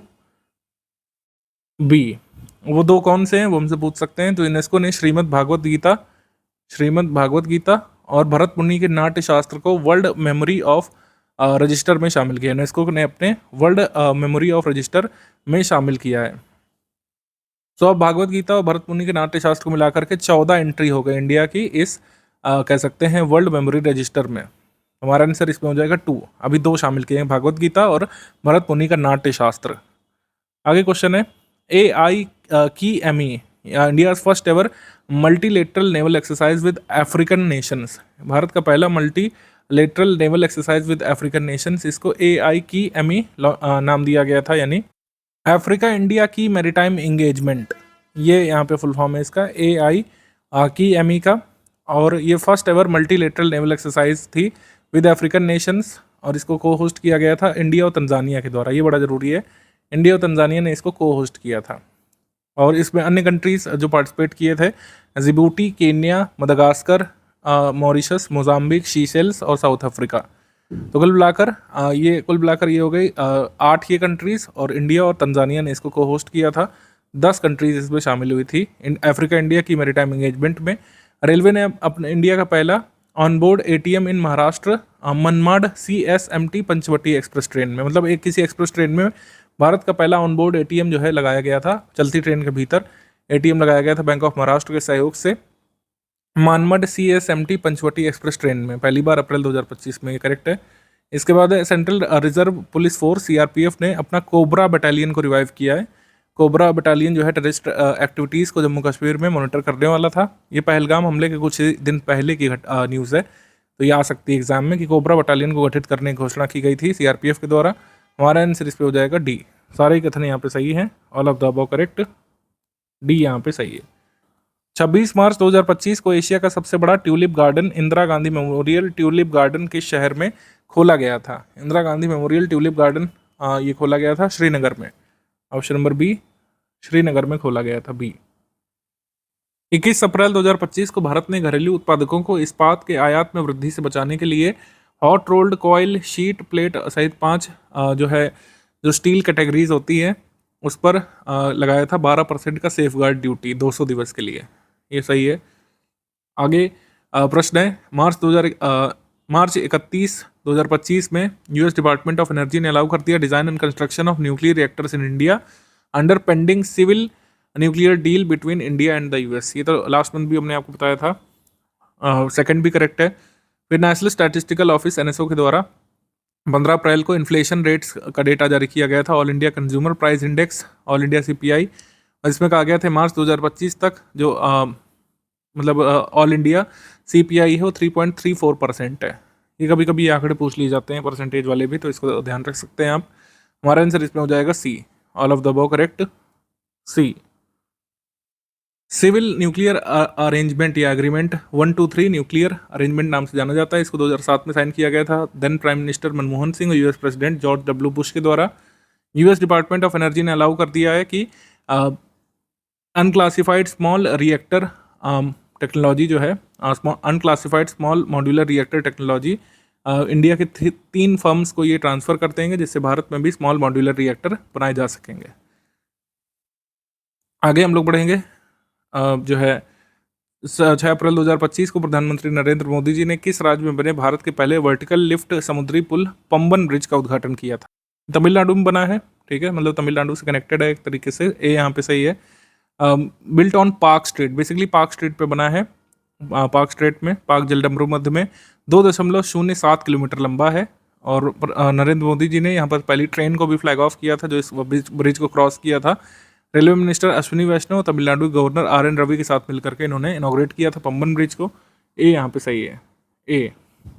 अच्छा, एक चीज़ और ध्यान रखिएगा कि CPI आने के बाद ही कहा गया था कि इन्फ्लेशन रेट जो है अगस्त 2019 की तुलना में सबसे लो लेवल पे पाई गई थी। अब ये पता नहीं क्या आंकड़ा दे रहे हैं, सरकारी आंकड़ा है तो मानना पड़ेगा एग्जाम के लिए, लेकिन इन्फ्लेशन किसी भी तरीके से पिछले 6 साल की तुलना में कम तो नहीं लग रही है।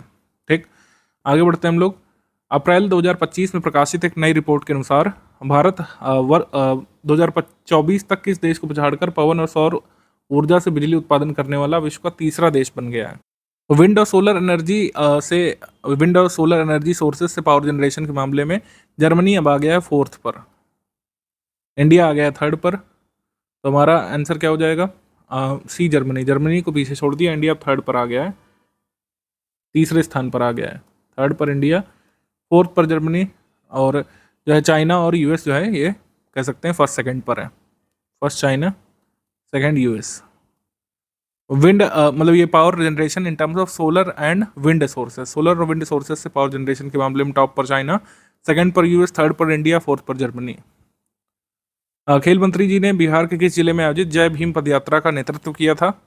जय भीम पदयात्रा पटना से निकाली गई थी। ऑप्शन नंबर ए यहाँ पर सही है, जय भीम पदयात्रा पटना से। आगे है, अप्रैल 2025 में निम्नलिखित में से किसने संविधान के अनुच्छेद 142 को न्यूक्लियर मिसाइल बनने की टिप्पणी की थी? संविधान का 142 क्या कहता है कि सुप्रीम कोर्ट के पास यहाँ पर कुछ अनन्य शक्तियाँ हैं कंप्लीट जस्टिस करने के लिए, अपने सामने आए केस में कंप्लीट जस्टिस करने के लिए कुछ ऐसे ऑर्डर या डिक्री पारित कर सकते हैं जिनका उल्लेख संविधान में भी नहीं है। मतलब एक तरीके से एब्सोल्यूट पावर देने की कोशिश करता है ये आर्टिकल सुप्रीम कोर्ट को। मतलब कई सारी ऐसी शक्तियाँ जो डिफाइंड नहीं है, उनका प्रयोग सुप्रीम कोर्ट कर सकता है 142 के तहत। ठीक है, पहले भी कई सारे केसेस में किया है, जैसे नियमों का उल्लंघन। जैसे एक बार सुप्रीम कोर्ट ने 142 के तहत 1-2 साल पहले ये निर्णय दिया था कि जो कूलिंग ऑफ पीरियड है तलाक लेने के लिए, वो 6 महीने का कई बार जरूरी नहीं है विशेष मामलों में। तो अब vice president of India Jagdeep Dhankhar ji ने एक समारोह में ये बयान दिया, खासकर कि जो ये मामला RN रवि जो गवर्नर ऑफ तमिलनाडु हैं और बनाम तमिलनाडु की सरकार के बीच जो मुकदमा हुआ था, उसमें सुप्रीम कोर्ट ने जो निर्णय सुनाया 1st वीक ऑफ अप्रैल में, उसको रिफर करते हुए आर्टिकल 142 को मिसाइल, न्यूक्लियर मिसाइल के समान बताया जगदीप धनखड़ जी ने। और उनका कहने का आशय था कि इस तरीके से जुडिशियल ओवर रीच हो सकती है। ठीक है, जुडिशियल ओवर रीच की संभावना है आर्टिकल 142 से, ये अपने वर्ड्स के द्वारा वो एक्सप्रेस करना चाह रहे थे। तो ये अभी भले ही ना पूछें, 1-2 साल बाद किसी एग्जाम में पूछेंगे कि किस पूर्व उपराष्ट्रपति ने कहा था कि 142 जो आर्टिकल है कॉन्स्टिट्यूशन ऑफ इंडिया का, ये न्यूक्लियर मिसाइल के तरीके बनता जा रहा है। स्टेट ऑफ तमिलनाडु बनाम गवर्नर ऑफ तमिलनाडु मामला जो अभी सुप्रीम कोर्ट ने जिस पर फैसला सुनाया है, इसमें कहा था कि इनडेफिनिट पीरियड ऑफ टाइम तक जो बिल्स हैं वो ना होल्ड किए जा सकते हैं गवर्नर के द्वारा, ना प्रेसिडेंट ऑफ इंडिया के द्वारा। बाकायदा इन्होंने टाइम लिमिट डिफाइन की है कि गवर्नर कितने दिन तक बिल होल्ड कर सकते हैं किसी स्टेट के, और प्रेसिडेंट भी कितने समय तक बिल को होल्ड कर सकते हैं कंसिडरेशन के दौरान। टाइमलाइन बेसिकली डिसाइड की गई है जो है सुप्रीम कोर्ट के द्वारा। अब देखते हैं कि सरकार इसके खिलाफ अपील करने वाली है। ये डेवलपिंग इवेंट है, आगे जो भी होगा हम आपको बताएंगे, लेकिन ये समझिए कि सुप्रीम कोर्ट ने बाकायदा टाइमलाइन निर्धारित कर दी है कि गवर्नर और प्रेसिडेंट ऑफ इंडिया कितने समय तक जो है किसी स्टेट का नॉन मनी बिल होल्ड कर सकते हैं।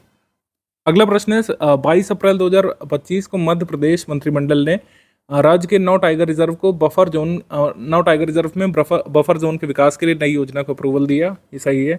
9 टाइगर रिजर्व हैं आपके कहाँ पे? मध्य प्रदेश में। वहाँ पे जो है इन्होंने बफर जोन के डेवलपमेंट के लिए नई योजना मंजूर कर दी है। सही है। भारत का जो कोल प्रोडक्शन है ये 1 बिलियन टन का जो मार्क है ये फाइनेंशियल ईयर 2024-25 में पार कर चुका है। मतलब 1 बिलियन टन से ज़्यादा ही यहाँ पे प्रोविजनल आंकड़े के हिसाब से प्रोडक्शन हो चुका है।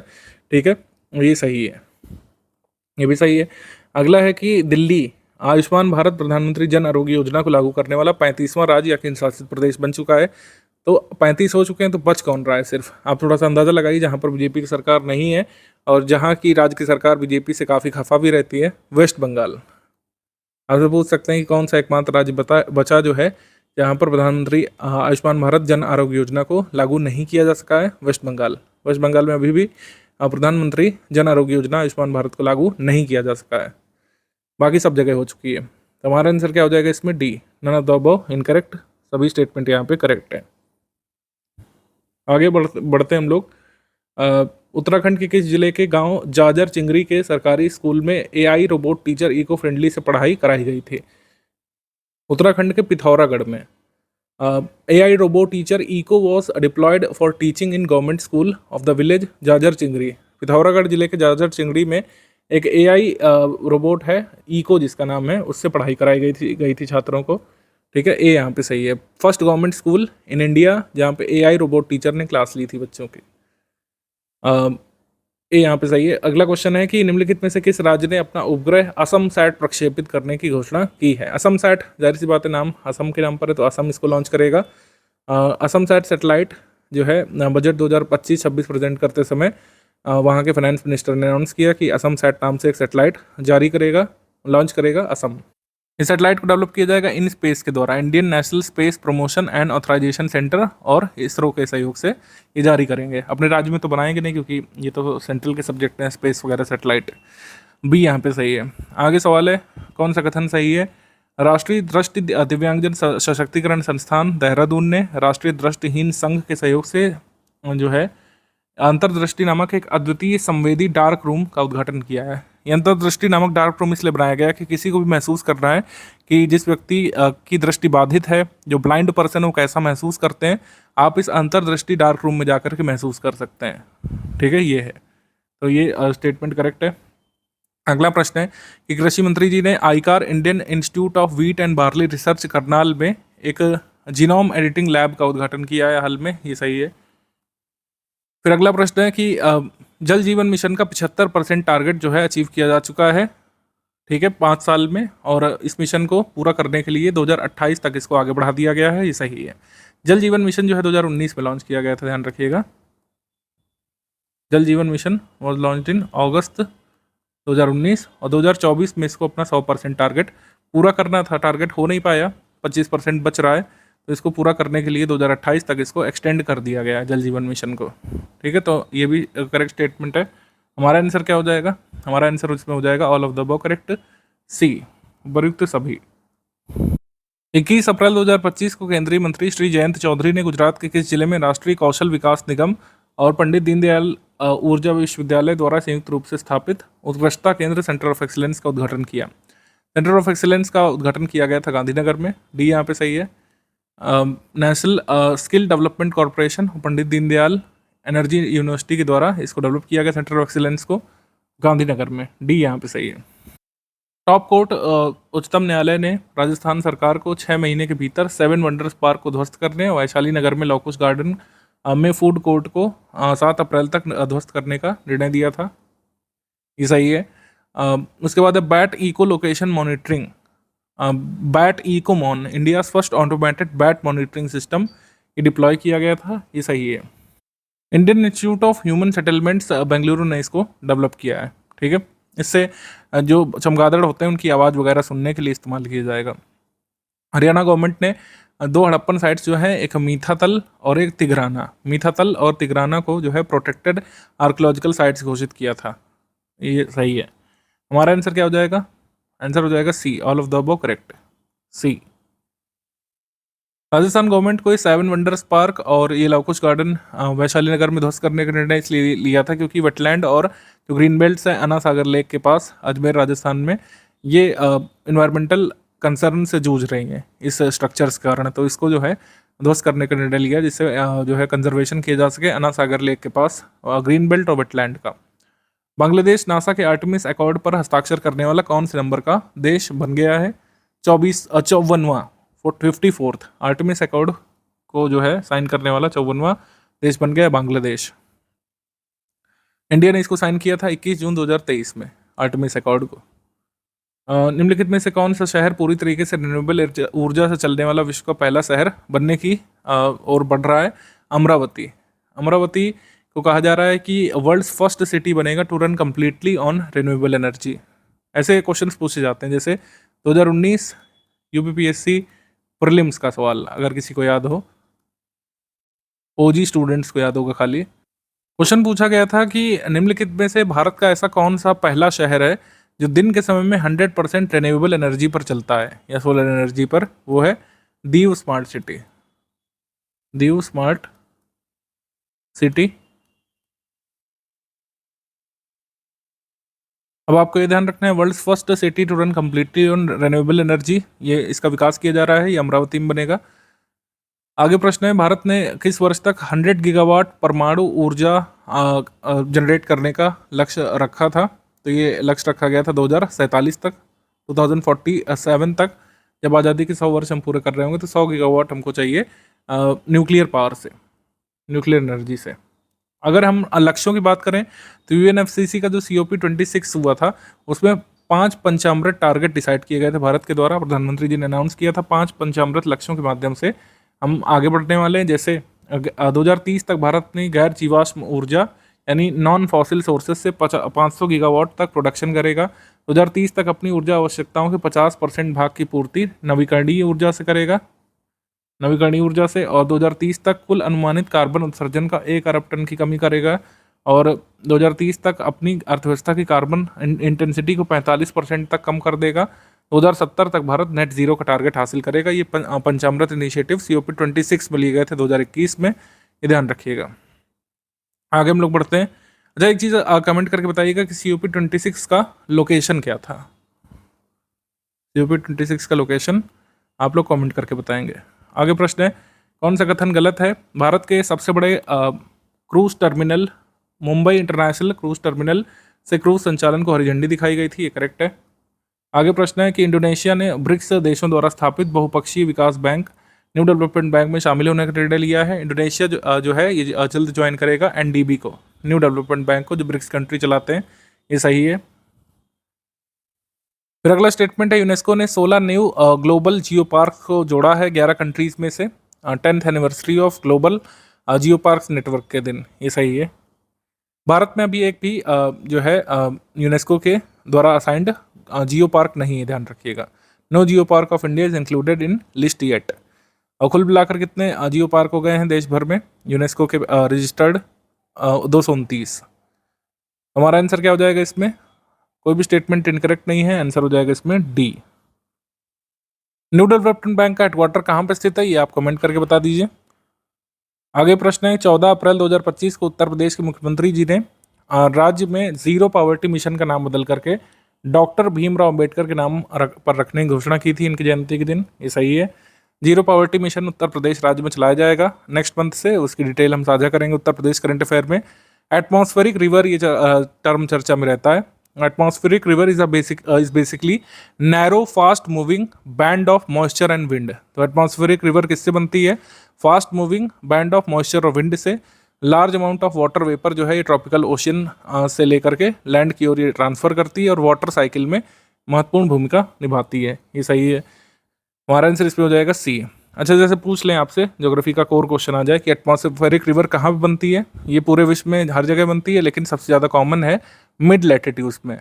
मिड लैटिट्यूड्स वाले रीजन में, मध्य अक्षांशीय इलाकों में सबसे ज़्यादा एटमॉस्फेरिक रिवर क्रिएट होती है। 27 मार्च 2025 को निम्नलिखित में से किस देश की सिंदबाद पनडुब्बी के डूबने से 6 विदेशी पर्यटकों की मृत्यु हो गई थी? तो इजिप्ट में बेसिकली ये पनडुब्बी सिंक कर गई थी और 6 लोग यहाँ मर गए थे। हरगाडा इजिप्ट में ये सबमरीन जो है सिंक हो गई थी, 6 लोग मरे थे। ये लोग रशियन नेशनल्स थे, रशियन नेशनल्स की मृत्यु हो गई थी। हमारा आंसर इसमें हो जाएगा C, मिस्र। पहलगाम में जो आतंकी हमला हुआ था ये कहाँ पे हुआ था? बैसरन मिडाओ में, बैसरन घास का मैदान है वहाँ पे हुआ था, जम्मू कश्मीर के पहलगाम में, साउथ कश्मीर में। 4 आतंकवादियों ने 26 भारतीय और विदेशी पर्यटकों पर हमला किया था, ठीक है, उनको मार गिराया था। मुंबई 26/11 अटैक के बाद सेकंड डेडलीस्ट सिविलियन अटैक हुआ था ये भारत पर, ये भी सही है। 26 लोग इसमें मारे गए थे, C यहाँ पे सही है। 1 and 2 बोथ करेक्ट। इसके बाद जो मेजर्स लिए गए हैं वो ज़्यादा जरूरी हैं, जैसे इंडस वाटर ट्रीटी को जो है कह सकते हैं अबेयंस में छोड़ दिया गया, मतलब उसको स्थगित कर दिया है, सस्पेंड कर दिया है, ये लागू नहीं मानी जाएगी। इंडस वाटर ट्रीटी में 6 रिवर्स का बेसिकली डिवीजन है, ICJ और BRS। ICJ का मतलब है इंदुस, चेनाब और झेलम, ये वेस्टर्न रिवर्स हैं जिसको कंट्रोल करता है पाकिस्तान, और ईस्टर्न रिवर्स हैं BRS यानी कि आपका Beas river, Ravi river, Sutlej river. 20% water मिलता है इंडिया को, 80% वाटर पाकिस्तान को मिलता था, तो इंडिया ने ट्रीटी जो है सस्पेंड कर दी है, और भी जो मेजर्स लिए हैं वो यहाँ पे लिखे हुए हैं। सी शंकरन नायर ही चर्चा में थे। मेरे हिसाब से इससे जरूर पूछा जाना चाहिए कुछ ना कुछ आपके आने वाले एग्जाम्स में, क्योंकि इन पर केसरी 2 नामक फिल्म आई थी। सी शंकरन नायर का रोल प्ले किया था अक्षय कुमार ने। अब अक्षय कुमार के बारे में तो पूछेगा नहीं आयोग, आयोग आपसे पूछेगा शंकरन नायर जी के बारे में। उनके बारे में पूरा पेज मैंने डेडिकेट कर दिया है, इसको आप अपने हिस्ट्री के नोट्स में जरूर ऐड करिए। तो सी शंकरन नायर के बारे में पहला कथन कि इन्होंने प्रेसिडेंसी कॉलेज मद्रास से अपना ग्रेजुएशन पूरा किया। अपना लीगल करियर इन्होंने सी होरेशियो सेफर्ड के साथ शुरू किया। बाद में जाकर के परमानेंट जज बने मद्रास हाई कोर्ट में, जो है परमानेंट जज बने 1908 में, सही है। 1897 में यंगेस्ट प्रेसिडेंट यहाँ पर बने थे आईएनसी के, इंडियन नेशनल कांग्रेस के सेशन में यंगेस्ट प्रेसिडेंट बने थे 1897 में। 1897 में सेशन कहाँ पे हुआ था? अमरावती में। इसको एड किया था शंकरन नायर ने। रैले यूनिवर्सिटी कमीशन जो अपॉइंट किया गया था लॉर्ड कर्जन के द्वारा 1902 में, उसके भी सदस्य थे। थॉमस रैले की अध्यक्षता में जो कमीशन आया था सैयद हुसैन बिलग्रामी के साथ, श्री शंकरन नायर भी इसमें सदस्य थे। ठीक है, हमारा आंसर इसमें हो जाएगा डी। तीनों ही कथन यहाँ पे सही है, केवल इतना ही तथ्य नहीं है, और भी चीज़ें देख लेते हैं शंकरन नायर जी के बारे में। इनका जन्म हुआ था प्रेजेंट डे केरल में पालक्कड़ में। इन्होंने आईएनसी के अमरावती सेशन को प्रेसाइड किया। इनको नाइटहुड की उपाधि मिली थी, जो है 1912 में ब्रिटिश क्राउन के द्वारा। 1915 में ये मेंबर बने थे वाइसरॉय की एग्जीक्यूटिव काउंसिल के for educational reforms. He had resigned in the protest after Jallianwala Bagh massacre. Jallianwala Bagh massacre के बाद इन्होंने वाइसरॉय की एग्जीक्यूटिव काउंसिल से इस्तीफा दे दिया था 1919 में। ऑल इंडिया कमेटी 1928-29 में जो बनी थी साइमन कमीशन से वार्ता करने के लिए, उसमें शामिल थे। उसके अध्यक्ष थे basically, chairperson of the all India committee, जिसने साइमन कमीशन से वार्ता की थी। हालांकि उसका कोई हल नहीं निकला था। Founded and edited Madras law journal. Madras law journal को एडिट किया था। मद्रास रिव्यू नामक जो पत्रिका थी उसको एडिट करते थे। उनकी किताब है Gandhi and anarchy. Gandhi and anarchy. Gandhi के नॉन कॉपरेशन मूवमेंट को इन्होंने क्रिटिसाइज किया था। ओडायर को इन्होंने रिस्पॉन्सिबल ठहराया था 1919 के जलियांवाला बाग मैसकर के लिए। ओडायर ने इनके खिलाफ एक अमानहानि का मुकदमा कर दिया था, जो मुकदमा ये हार गए थे। हालांकि इन्होंने माफ़ी मांगने से मना कर दिया था। 500 यूरोस का इन पर जुर्माना लगाया गया था। और जनरल ओडायर ने जब मुकदमा किया था इनके खिलाफ, तो मानहानि का मुकदमा अप्रूव कर लिया था कोर्ट ने। 500 यूरो का जुर्माना लगाया था और माफ़ी मांगने के लिए कहा था। हालांकि शंकरन नायर ने अपनी स्पिरिट दिखाई और माफ़ी नहीं मांगी ओडायर से। आगे बढ़ते हैं हम लोग। जो सिम्पलीपाल टाइगर रिजर्व जो है ओडिशा का, इसको नेशनल पार्क का स्टेटस मिल गया है। और अब हमारे पास एक नेशनल पार्क एक और जुड़ गया है, 107वां national park, 107th national park of India बन गया है सिम्पलीपाल नेशनल पार्क। ठीक है, ऑस्कर्स में एक नया जो है अवार्ड कैटेगरी जुड़ जाएगी 100वें ऑस्कर से। 100वां ऑस्कर जो 2028 में दिया जाएगा, 2027 में रिलीज हुई फिल्म्स के लिए, उसमें बेस्ट स्टंट डिज़ाइन को जोड़ लिया जाएगा एक कैटेगरी। अभी वो 1-2 साल बाद होगा तो हम उसको देखेंगे, लेकिन ये ध्यान रखिएगा अगर पूछ लें कि नई कैटेगरी कौन सी जोड़ी जाएगी, बेस्ट स्टंट डिज़ाइन में ऑस्कर। सी यहाँ पे सही है, दोनों स्टेटमेंट यहाँ पे करेक्ट हैं। सिम्पलीपाल टाइगर रिजर्व भीतर कर्णिका के बाद ओडिशा का दूसरा और देश का 107वां राष्ट्रीय उद्यान बन जाएगा। ठीक है, ये ध्यान रखिएगा। स्टडी फॉर सिविल सर्विसेज का यूपीपीएससी का और आरओ का पेड बैच आप ज्वाइन कर सकते हैं। पूरी तैयारी के लिए हमारा बैच चल रहा है। गिवन नंबर्स पर कॉल व्हाट्सएप करके आप अधिक जानकारी प्राप्त कर सकते हैं।